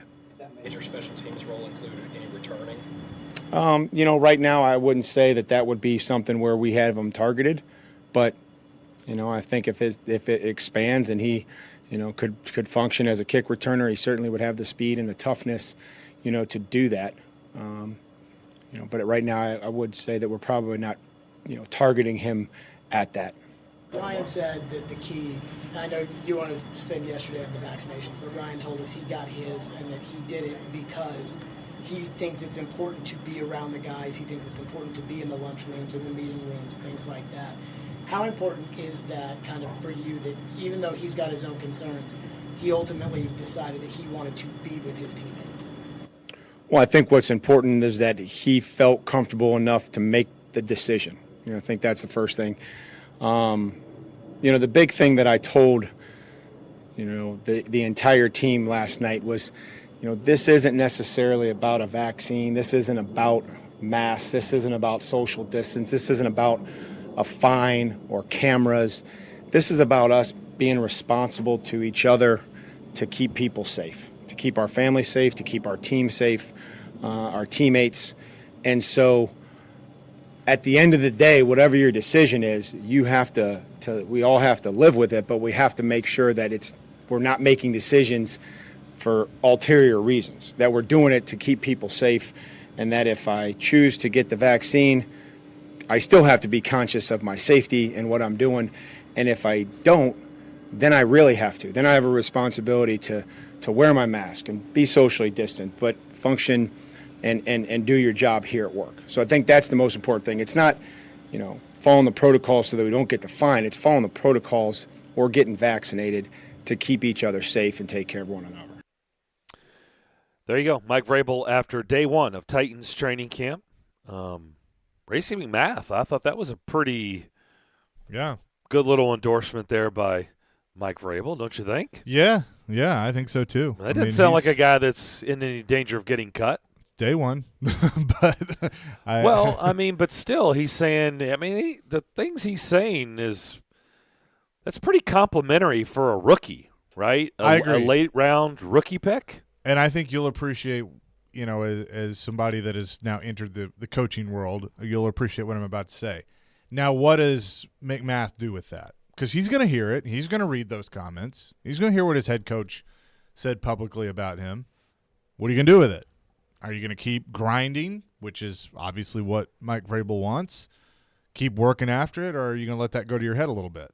I think I'd be curious to see where he's at in a week, after those comments. But that's a great endorsement, and maybe that means that he's got a spot right now, that he's on the 53, or he's one of those guys that will be on the practice squad but could get elevated is a game day elevation. So I don't know, but day one to hear that a late round pick getting that kind of praise from the head coach, not a bad thing.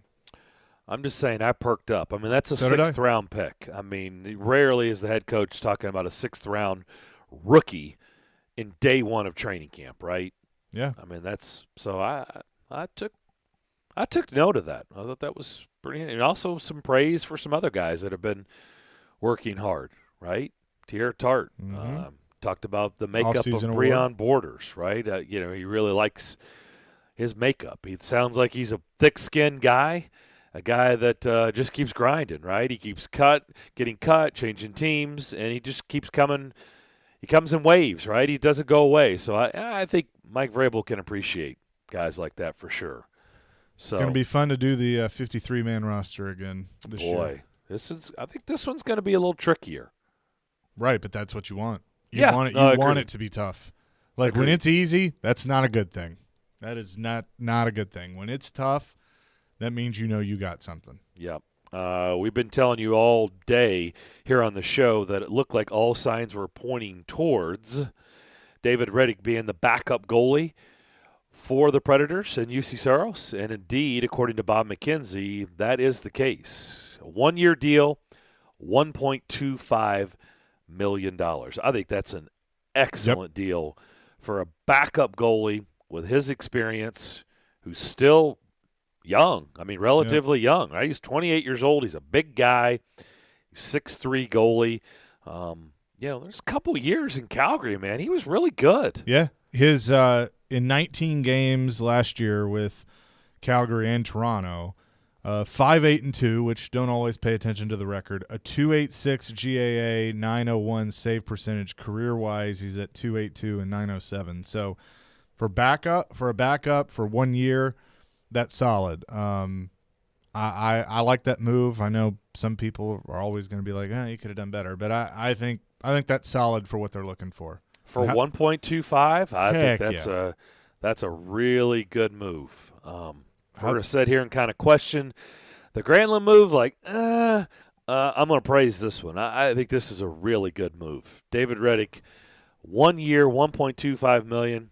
His best season he's ever had as a pro was in Calgary in the 2018-19 season. He went 27-9-5, had a 911 save percentage, and a 2.61 goals against average. It's pretty darn good. Yeah. Now, I mean, we're not too far removed from that, and now he's the backup in Nashville for a 1 year, $1.25 million. I like that deal. I like that a lot. How about Seattle, by the way? Yeah, getting Grubauer. Yeah, 6 years. Woo. Almost $6 million per. Woo. How about that? That's interesting. I'm with you. I don't know how I feel about that one. I don't either. I mean, It I know seems he a was little rich, little steep, and a little rich for my blood. Yeah, too long for my opinion, because that team's going to evolve a lot over the next few years. But they clearly wanted to have a cornerstone in goal, and they did just that. I mean, he is a Vezina finalist, so whether you agree with that or not, he was one. So, do we know our next guest? We do. To start the final hour? We know him. We do. We've met him a time or two. We have, and we always enjoy our conversations with him. Joseph Newgarden to start the final hour of the program. That's next.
Final hour, Darren, Daunic, and Jace here on this Wednesday afternoon. Hope everybody's having a great day to this point. Darren McFarland, Chase McCabe with you, and our buddy Joseph Newgarden on the line with us to announce a brand new, state-of-the-art, incredible go-kart track in Nashville that he is opening up. The grand opening is this Friday, and he's going to tell us all about it. Joseph, the floor is yours. Oh, wait a minute. No. We have talked about that in the past. I'm still waiting for you to open up the go-kart track, the kick-ass go-kart track. How you doing, by the way? It's great. It's great to be here. I'm doing well. I hope you guys have been well, too. So there's a twist. The go-kart track's actually taking place next weekend. It's called the Music City Grand Prix. They're very big go-karts. Some would call them Indy cars, but they're big go-karts at the end of the day. Yeah, I don't think you guys are going to let me and Chase get in one of those cars and participate. So I think you're going to tell us that we are not we're not eligible to be a part of this go-kart track. It's the world's most expensive go-kart track. If you have enough money, you can come drive these go-karts. In all seriousness, Joseph, just think back to when you were very young and spry, and you still are. You're still young and spry. But back at the very beginning stages, when we started talking, and to see where your career has evolved, and now we're about to talk about a race in the streets of downtown Nashville over the Korean Veterans Bridge and Nissan Stadium and everything. I mean, there's no way we could have ever envisioned that, right? It pretty much blows my mind that it's actually happening. Like, it's very surreal that this is going to take place next weekend. I never would have envisioned, not even looking back at when we first chatted, and I was, sort of a rookie in IndyCar. This was probably back in the 2013 era. But when I was a kid growing up in Hendersonville, playing baseball, basketball, dreaming of maybe driving go-karts and then, I don't know, racing cars one day. I don't even think that was a possibility. But to envision an IndyCar race in the downtown streets of Nashville is such a bonkers idea that, the fact that it's like literally going to be, off the ground, it's going to take place. It's happening in like less than 12 days from now. It blows my mind. It's going to be the coolest thing I think this city has ever seen. Well, in all seriousness, for people who don't know what I'm talking about, I mean, that was more of our conversation, right? Like, hey, man, open up a go-kart track. I mean, that was where we were having those conversations of that's what's realistic in this market. And here we are talking about open-wheel cars going, I don't know what you guys – it's still hard for me to even envision how this is going to work because I've never seen anything like it. I've never been able to attend a road course with you guys. So, I mean, are you going to get to 200? I mean, what is max speed? Do you even know? We'll probably be doing about 180, 185. It's not the same as the Indianapolis 500, where we run on a 2.5-mile oval. At that place, you'll be doing 230, 240 miles per hour. Very different style of racing. That's really low drag, not running a lot of wings on the car, not trying to make a lot of downforce because, most of it's just about top speed at Indianapolis. Whereas Nashville here, it's all about navigating bumpy streets. These are, civilian streets that people drive on every day. So we've got the wings cranked up on this thing. It's like the most aggressive you can make a jet plane. And we're trying to make a lot of downforce on the cars so that, they stick to the road really well. So when you do that, you lose some top speed, but they corner about as impressively as they can. So probably 180, 185, super cool track. I mean, this is literally we're going over a river. It's not a small river. I mean, this is a substantial river that we're going to be driving over with this bridge. And that's not happening in any other race series in the world right now. So it's a really unique track layout. I think it's going to showcase the city of Nashville and that skyline so beautifully. Hopefully they get the helicopter shot right because it's going to be the prettiest of the year. But yeah, it's going to be bonkers. I think it's one of the best ways to initiate people to a motorsports race, especially if you're not a fan of motorsports. This is the type of event you want to go to. I think it's the event that can captivate you and maybe make you a fan. Is your mom still worried about going over the bridge? 'Definitely, yeah. Her, my wife, 2 of my 3 kids, 2 of my 3 kids are They don't like the bridge idea. I love the bridge idea. I think it's great. And they've got divers in the water. It's fine. If we go over, they'll come get us. Yeah, that's what moms don't want to hear. See, that's the part that needs to be left out of the story, is that there's divers in the water. Like, that's what moms don't want to hear. Like, you would think it's it's to make them feel better and safe, but yeah, they don't want to hear that part. One thing I've always kind of cool. Like if someone actually went over and it was like, we need the divers, send in the divers. Like that would kind of be interesting. Actually, that would spice the event up. Maybe no one wants that at the event to happen, but it would be pretty spicy. Maybe that's our role. You're not going to let us in cars and participate. Maybe we can be divers. I don't know. Yeah, no, you don't want that.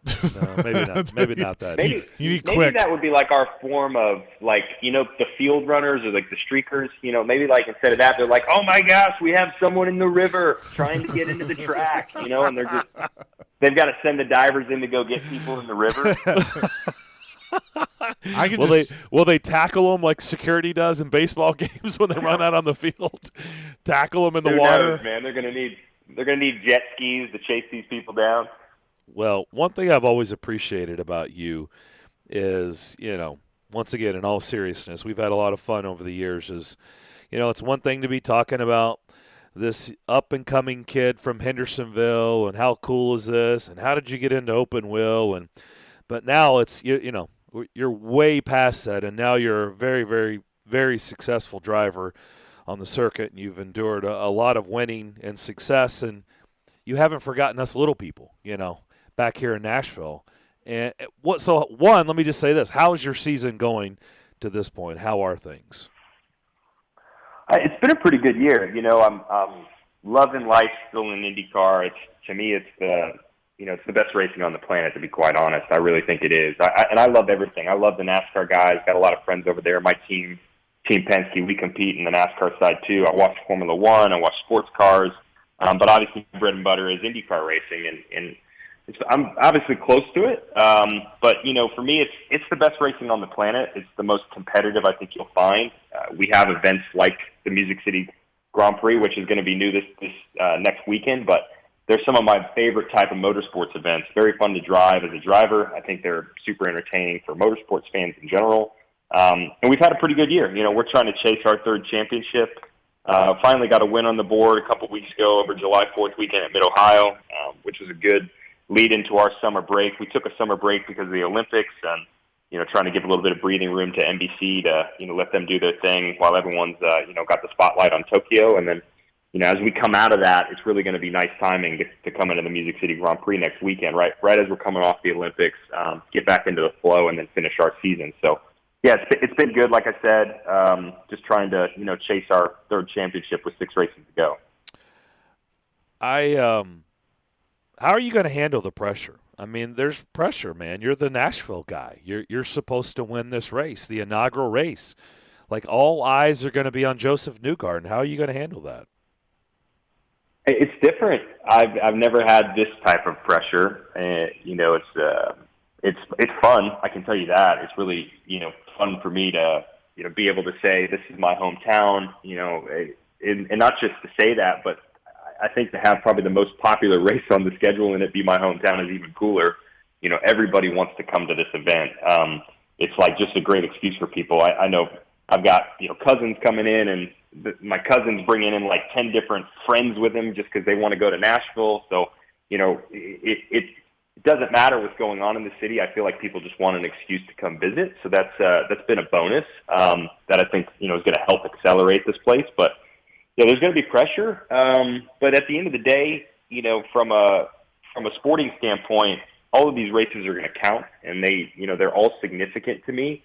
So as much as I want to succeed here, being in my hometown, this race is just as important as, any of the 6 that are left to go in our championship. So I try and, mentally focus on it that way, that this is it's just another event, like any other. And I'm going to try and go do my job just like I would do any weekend.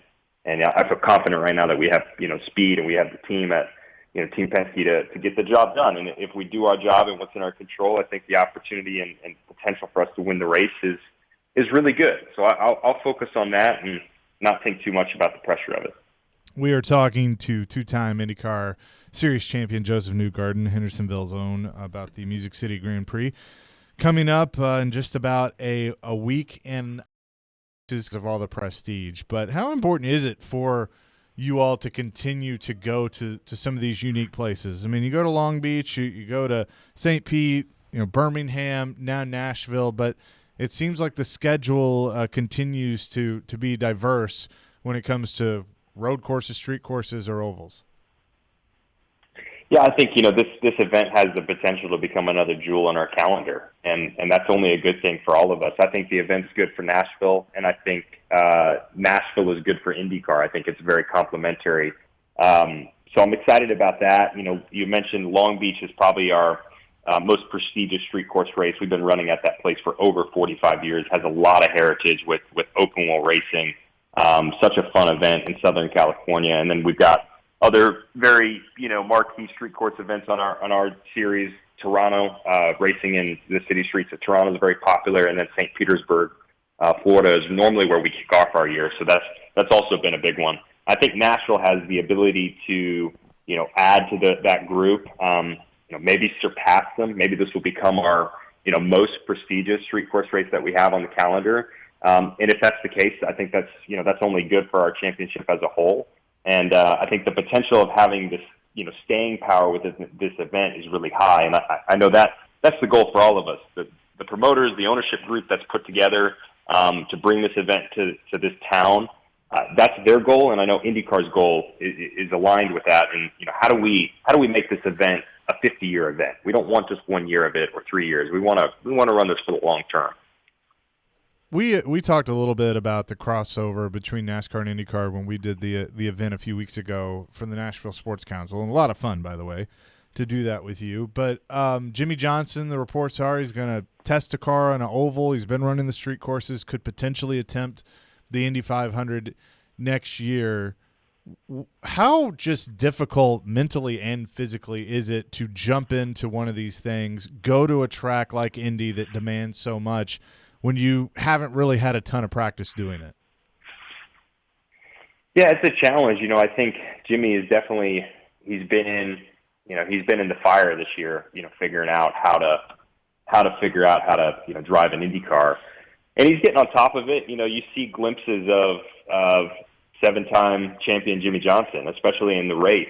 You see his potential to drive the car at the limit, but it's a very different craft to a stock car from what he's used to, and to try and learn that style is no easy feat. So now you talk about, he's going to go test in Homestead in 3-4 weeks time from now. I know he does, want to explore the ovals option. I actually think he will shine a little bit quicker on the oval side. It's more akin to what he's used to on the NASCAR side, but it'll still be difficult. The cars, they're set up very different than a stock car. They still feel very different to a stock car, even on an oval. But I think the process of driving on an oval versus a bumpy street course like Nashville, that's probably going to be more in Jimmy's wheelhouse right away. So I think it'll cut his learning curve down. But I just love to see his optimism, and his enthusiasm for, continuing not only in IndyCar, but, wanting to maybe run a full schedule, run the Indianapolis 500 and see what he thinks of the entire show.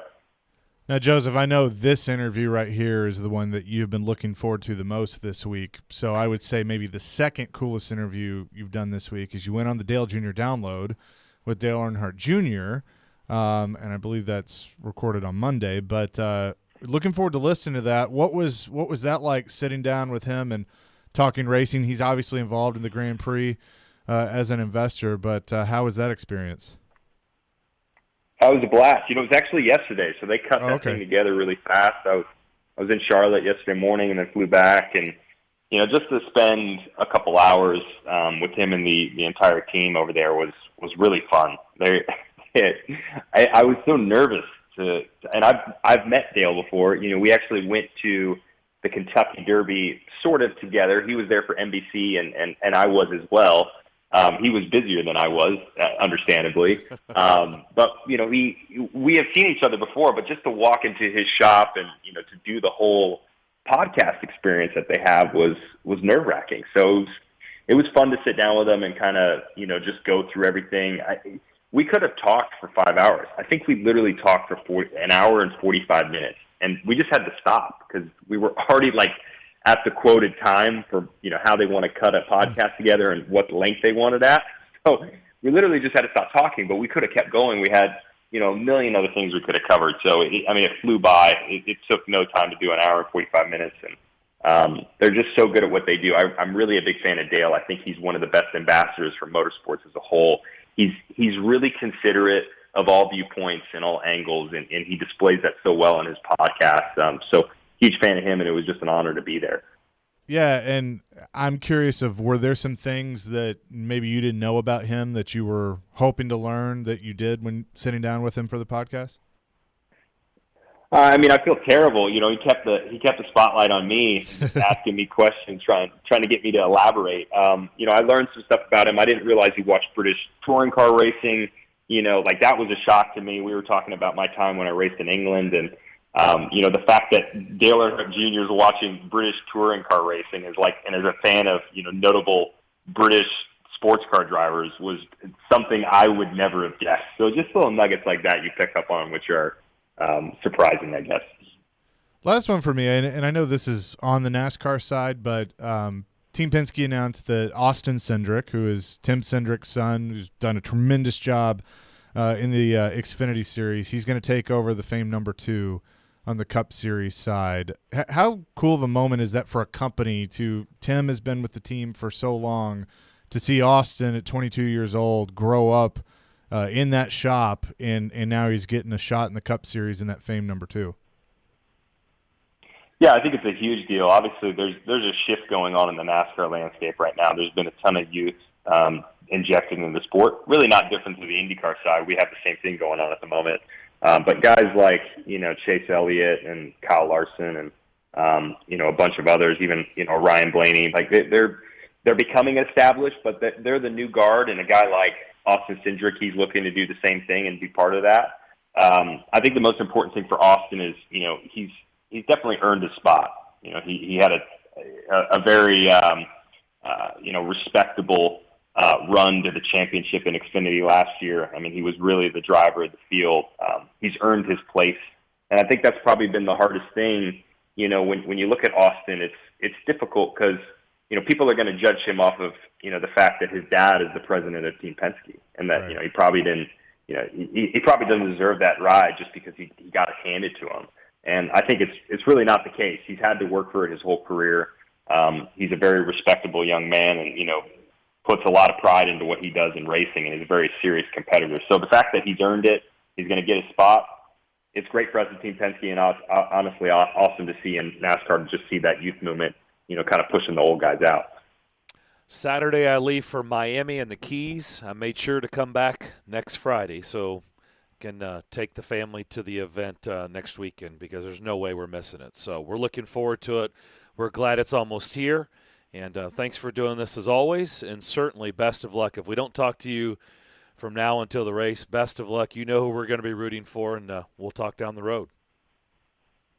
I love it, boys. Can't wait to see you next weekend. Enjoy.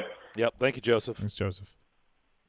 That's Joseph Newgarden, Music City Grand Prix next weekend. Gosh, Friday, Saturday, Sunday, August 6th through the 8th. Big Machine Music City Grand Prix is going to be in the streets of downtown Nashville. It is so cool.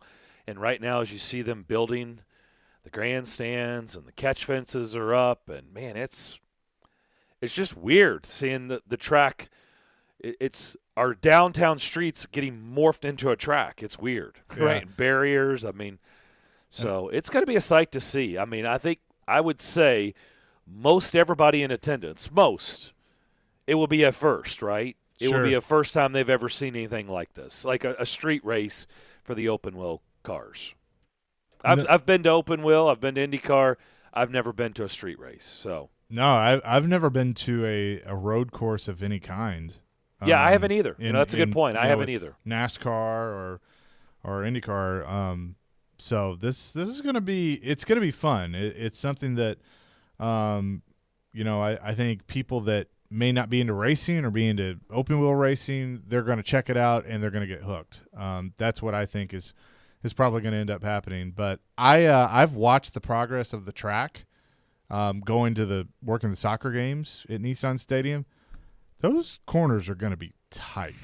They do look tight. And they've put a chicane in, which if you don't understand that lingo, that means basically they've taken a straightaway and they've put a kink in it to slow the cars down. So if they're going down around the stadium, going down a straight part, they have to slow down, take a hard left and then a hard right, and then get back going again before going into another turn. So I think that's going to be interesting to see how they navigate that. But the big difference in IndyCar and NASCAR, just from a race course standpoint, is they run a lot more road courses than they do ovals or street courses. So they're used to that. The skill there is going to really shine. So think that's going to be cool, and really appreciate Joseph coming on with us.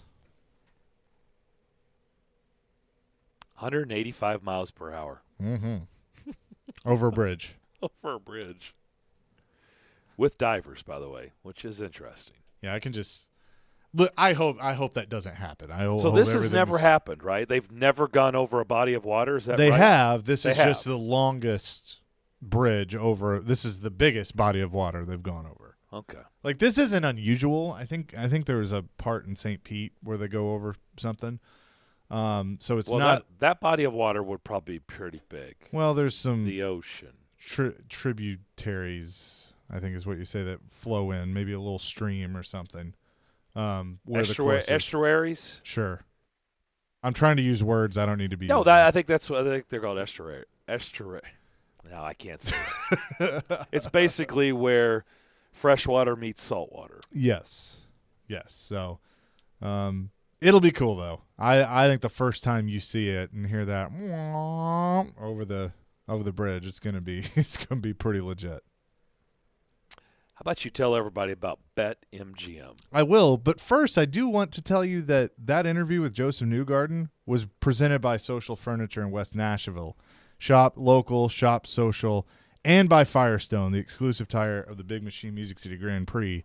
Firestone tires for driving IndyCar legends. Now I will tell you about BetMGM. You can score a major payday with BetMGM because it is the best time to sign up for the king of sportsbooks, because they're giving new customers a shot at an easy $100.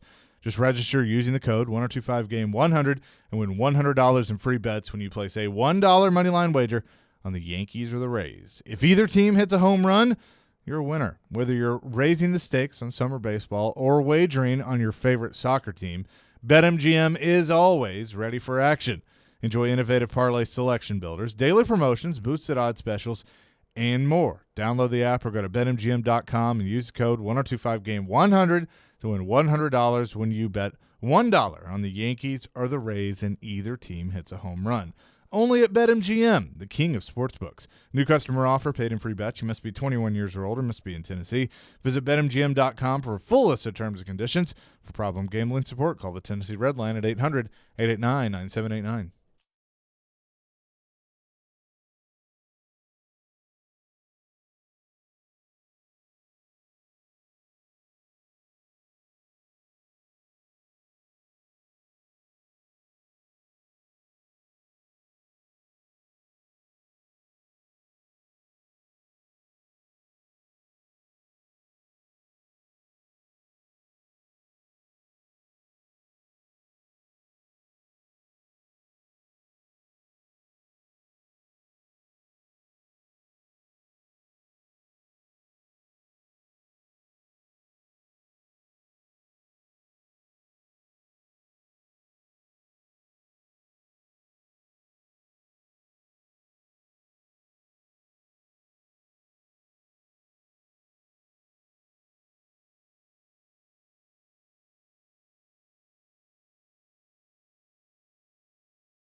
Lots going on today. NHL free agency, Titans training camp. By the way, Dougie Hamilton, 7-year deal with the Devils. How about that? Their projected D pairings has PK Subban as the third D pairing. How the mighty have fallen. Yep. Don't forget, this Friday, it's your chance to participate in Nashville SC's Pick to Click. That's brought to you by Camarina Tequila. If you guess correctly which player scores a goal in the game on Sunday evening, you win a prize pack, which includes a 4-pack of tickets to an upcoming Nashville SC home game. You can participate, remember, this Friday morning at 9:45 a.m. Back here on Darren, Daunic, and Chase. Good to talk to Joseph Newgarden, our buddy, who, gosh, been interviewing him for a long time. And he's still very young and very successful. And we're really proud of him. Only 30. Hendersonville native.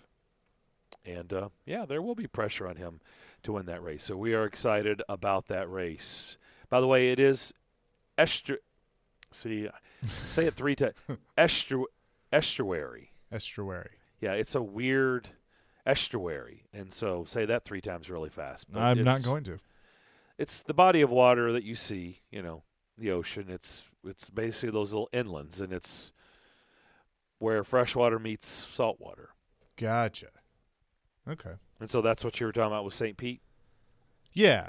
I mean, because I know they have. Like, they're maybe in Long Beach, and because the I think to us, the turning streets into a race course is new because it's never happened here before, but it's common practice in Europe, and then obviously with IndyCar as well. So I think you're all going to be – and it's funny, like I've had people ask me questions of, well, what do I expect with this, and how are they going to do this? And I'm like, I don't know. They've never done this before. This is new, in Nashville. I've never done it on these streets. So it's hard to give you a true estimate of what it's going to look like. And, as this event evolves, because this is not going to be the only one, the track's going to evolve. So it's going to be fun to watch. But Chris Parker and his team have done a tremendous job putting this all together, and it's almost here. Going to be fun to watch. It is almost here. Eric Halla looks like a 2-year deal with the Boston Bruins. Boston Bruins. 2.375 per. So a 2-year, $4.75 million deal for Eric Halla. I'm okay with that. I liked him in the second half of the season, but, I'm okay with that. I would not have. If I'm David Poile, I'm not going for that. 2 years, 2.375 per. No. If he had come back on a similar deal that he was on, maybe I would have considered it. A 1-year deal. Yeah. Agreed. But I'd rather see what the young guys can do, or maybe bring in one more. I'm so back and forth. I know a lot of people, and we talked about it yesterday. Would you take James Neal on a 1-year? I want to see what else they do and what other moves are made before I go down that road. I'm not 100% opposed to it, but I'm also not banging down the door to do it. So it goes back to, look, it's nothing. We enjoyed our time with James Neal, but going back to us sitting down, we did a whole segment, Chase, and we still could barely put together the lines. Right, I know. And so you're going to so you're going to put James Neal where? Where are you putting him? He'd be probably the third line. But probably? But so who are you taking out? The only reason I would even consider it is because Tomasino has a question mark next to him because you have no idea. We don't even know if for sure he's going to be. By the way, happy birthday. Happy birthday. Philip Tomasino, 20 years old today. Rem Pitlick, I would say, has a question mark next to him. Rocco Grimaldi has a question mark next to him. Does he, though? He's getting paid $2 million this year if he's on the roster. But you keep saying that. He didn't play last year and was making the same amount. Yeah, but he's going to be in there over Rem Pitlick and Tomasino because he makes $2 million. You know that? I don't know. Right? That. Like, you see why I'm pushing back on that? Like, he wasn't in there last year. Like, there was clearly he doesn't fit this system. or it appears that way. And so I don't know. I mean, if he's 100% just because of what he's making. Should he? Do I think he should play because he's making $2 million and you made that commitment to him? Yes. But they made that commitment under Peter Laviolette. He was a player that fit more with that, and Peter Laviolette seemed to like him in that way. And it just he hasn't fit with John Hines' system. So it's hard for me to say that, yeah, he will be in there. He's on the roster right now. I like Rocco. I think there's a lot of hustle there. He makes plays when he's given the opportunity, but I'm also not the one putting the lineup together. So I think there's two things in play when it comes to James Neal. And Adam Vingan, of course, had fun with that. When we talked to him in the first hour of, the minute he was, relieved of his contract yesterday, the James Neal questions back to Nashville came rolling in. And here's the two things in play for me. One, where does he go? As we just talked about. Okay, well, where are you putting him? Who's coming out? Where's he going in? And two, like, in all seriousness, like, what does he have left in the tank? Honestly, what can he help you? Is he still a viable player? It's a very, very good question. That's why I wouldn't take a huge risk with it. He just got bought out, so that's certainly something to factor in. Is it change? It's not the first time he's been bought out either. Yeah, it is. It's been traded, but I guess you're right. Yeah. I guess he didn't get bought out. You're right. He wasn't bought out. He was traded. But I know he's still close with Johansson and others on this team. I believe he still has a residence here.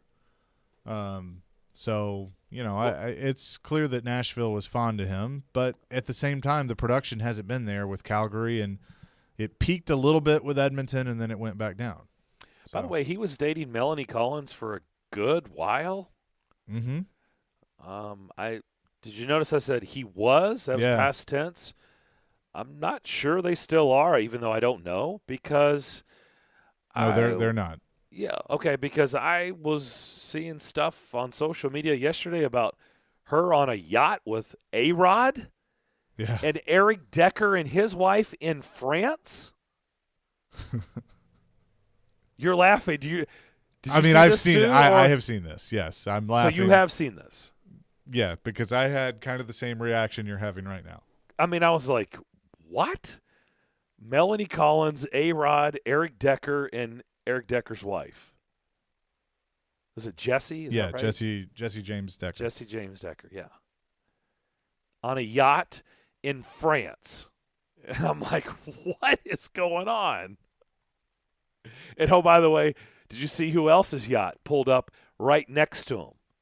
No, but you're clearly on Yacht Report, so you're going to tell us. Jennifer Lopez and Ben Affleck. Well, A-Rod and J-Lo said they're still going to be friends. I understand. Well, they clearly are still. And by the way, their yachts pulled up next to each other. And didn't Ben Affleck and J-Lo, weren't they a thing a while ago? Like 15 years ago. Yeah, but they're back together. It's part 2. By the way, guess whose yacht was bigger? Who? J-Lo's or A-Rod's? J-Lo. J-Lo. J-Lo, that's right. J-Lo's yacht was bigger. There you go. We should get this sponsored. Today's social media report. Yacht Report. You've heard of Yacht Rock. Today's the Yacht Report. Yacht Report brought to you by. So I'm glad you had the same reaction. I was like, what? Melanie Collins, A-Rod, Eric Decker, and Jesse James Decker. What? By the way, that's a lot of Nashville connection right there. It is. Right, though? Eric Decker and his wife, they live here, right? They do. Yes, they do. This conversation is difficult to have with the people texting me right now. I'm going to have to put the phone down. So much going on. Look, it's not anything I'm reporting. It's on social media. No. I mean, it's there for anybody in the world to see. No, it's there. It is. And I get people say like, oh, hey, we're going to break up, but we'll still be friends. And everybody goes, yeah, no, you're not. Like, you're done. Just whatever you're saying publicly. Like, Lindsey Vonn and PK Subban broke up, said they're still friends. I don't think they're hanging out. So it's not like the Preds and Mikhail Granlund is what you're saying. Yeah, well, that was Ross and Rachel. Now, they were on a break. Makes more sense. It's a better parallel. And then they were friends, but they always liked each other. And then they had a kid together, and now they're back together. If I spoiled Friends for you, that's your own fault. Yeah. You had that window to watch it. 20-year grace period, I think, is fair. Yeah. Yeah. I mean, they just had a reunion, so, Has Granlund been spotted on a yacht? I have not seen Granlund on a yacht. I guess he's hanging. Is he here or is he back in Finland? I don't know. Is he hanging with Pekka? I haven't seen him on social media. Maybe the Granlunds and the Renes are on yachts together, even though they all have young kids. So I don't know if they're chilling on yachts. Yeah. Maybe. So holla to the Bees for 2 years. Let's see. What else has been going on? A lot of goalies. Lots of goals. By the way, Jaden Schwartz, 5-year deal with Seattle, the Kraken. Seattle signing some big deals today. I know. I go from Jaden Schwartz, 5 years. Grubauer, 6 years. I go from yesterday. Yeah, they're slowly going to build the team. They're not a playoff team, but they're building for the future, to now signing big free agents. And now I'm suddenly looking at them a little bit differently. It's all got to work, though. There's zero chemistry because it's a new team, but it's all got to come together. But yeah, they're going for it. Nick Bonino, 2 years in San Jose with the Sharks, $4.1 million, which is just over $2 million. It's 2.05 per. Jake McCabe, no relation to Chase, 4 years in Chicago. Maybe you should get to know him. Alex Winberg, 3 years in Seattle, the Kraken, very active today, $4.5 million per. Brock McGinn, a 1-year deal, stays in Pittsburgh. Let's see, Michael Del Zotto, he's still kicking, unbelievable. Ottawa, 2 years, $4 million. He's going to be with like every team eventually. $2 million per. He's running out of teams. He's been, let's see, how many teams now is that for him? 8. I lost track He's on a long 8. time ago. He is on 8. I think the Rangers and Columbus were the last two. I think I just finally gave up. Carter Hutton, who we just recently had on the show the day Pekka retired, just inked a 1-year deal, $750,000 in Arizona. So I feel bad for Carter because he's going from one crappy team to another crappy team. Yeah. I'm glad he got another. He's getting another bite at the apple. He'll probably get to play. I know, but he got to play in Buffalo too. How was that experience? And it's not going to get any better in Arizona. They're crap. They're absolute crap. Let's see. Freddie Gaudreau, a 2-year deal in Minnesota. $1.2 million per. Yeah, good for Freddie.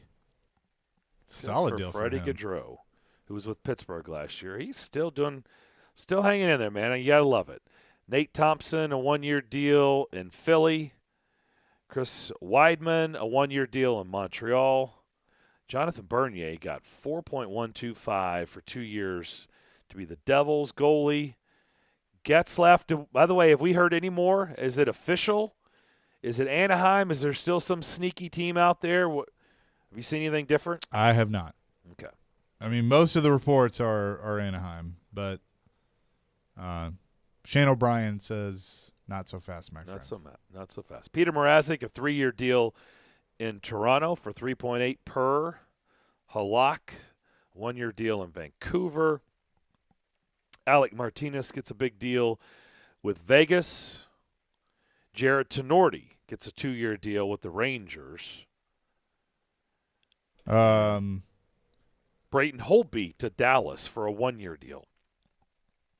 Yes, because they have a ton of goalies, and they needed more.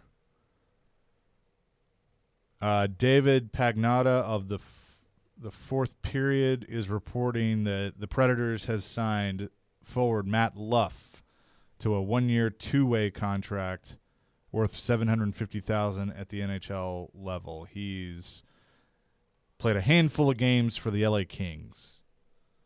Sure. 10 goals in his career in the NHL. 64 games. Kyle Granlund, 4-year deal to stay here for $20 million, $5 million per. And David Riddick is going to be the backup. 1 year, 1.25 for to be the backup to UC Saros. We'll come back and put a bow on Wednesday's edition of Darren, Daunic, and Chase next.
What's the last segment of the show? Goodbye, strangers. Listen, I just want you all to know, one, to my friends that are listening to the show, thank you for being supportive and listening to the show. But if I could read some of the text messages about the things that we're talking about, oh, man. we'd have to be on satellite radio. But it's entertaining. Well, we can if you want. Well, We I may don't want get to. in- I mean, we I may don't get want in to get trouble. fired to go to satellite radio because that's not guaranteed that would actually happen. And I mean, I've already made fun of Ryan for, you know. You had the line of the day. I did, and Robbie commented on that this morning that I made him laugh. Oh, if I read Robbie's text to me yesterday about Adam would never. Well, he would probably come on with us, but he might not ever go on Robbie and Rex Road again. But it's funny. But it was hilarious. People are still texting and tweeting that Ryan's on the list and how mad they are. Oh, that, wait that till he's Friday. ruined Yeah. Oh yeah, Ryan may get on the list more than Jared does. We'll on call Friday. him Baby Ruth Porth. Big Baby Ruth in the punch bowl, man. Totally ruining it. Just went out there and totally ruined it. You just made the list. By the way, Nate on Twitter says, did you guys know that estuaries are where bull sharks go to birth their young? It's safer for them from predators. Not natural predators, but the predators in the ocean. Yes, Nate, I know you listen to the show. I did know that because I watch shark shows relentlessly all the time. Yes.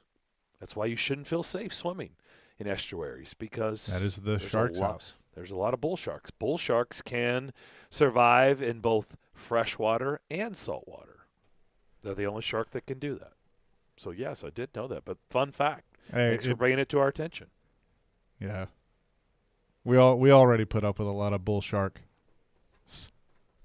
Yeah, there's more than just water where bull shark resides. There may be a couple bull sharks in the Cumberland River. Could be. For the Music City Grand Nice Prix. side Who step knows? by you. The Nashville Predators have also signed forward Michael McCarron to a 2-year, 2-way contract. They've signed – I'm moving on now. They've signed forward Anthony Richard to a 1-year, 2-way contract. So a couple of re-signings by the Predators. How you doing there, Darren? You good? I just want you to keep talking. Yeah, it's probably – That was a little too short. The bull shark is also known as the Zambezi shark in Africa.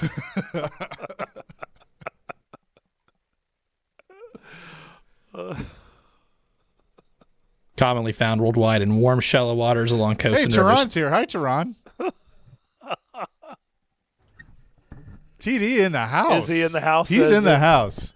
All right, let's bring him up. Let's bring end up on Tehran. Let's bring in. Let's get off the sharks. We're talking sharks. And let's bull not sharks good. specifically. Yeah, bull sharks. Let's We're talk talking about that. Titans training. Did you know it's not good to go into the water even if it's up to your waist because a shark could attack you? Yeah, it's not. Waist, Especially at night. like knees, like honestly, like they can almost come to shore.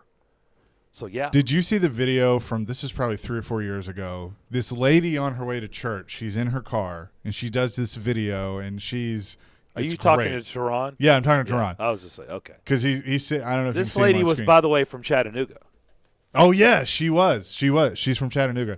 Hey, Tehran. But she was it was hilarious because she was like, you know, hello everybody.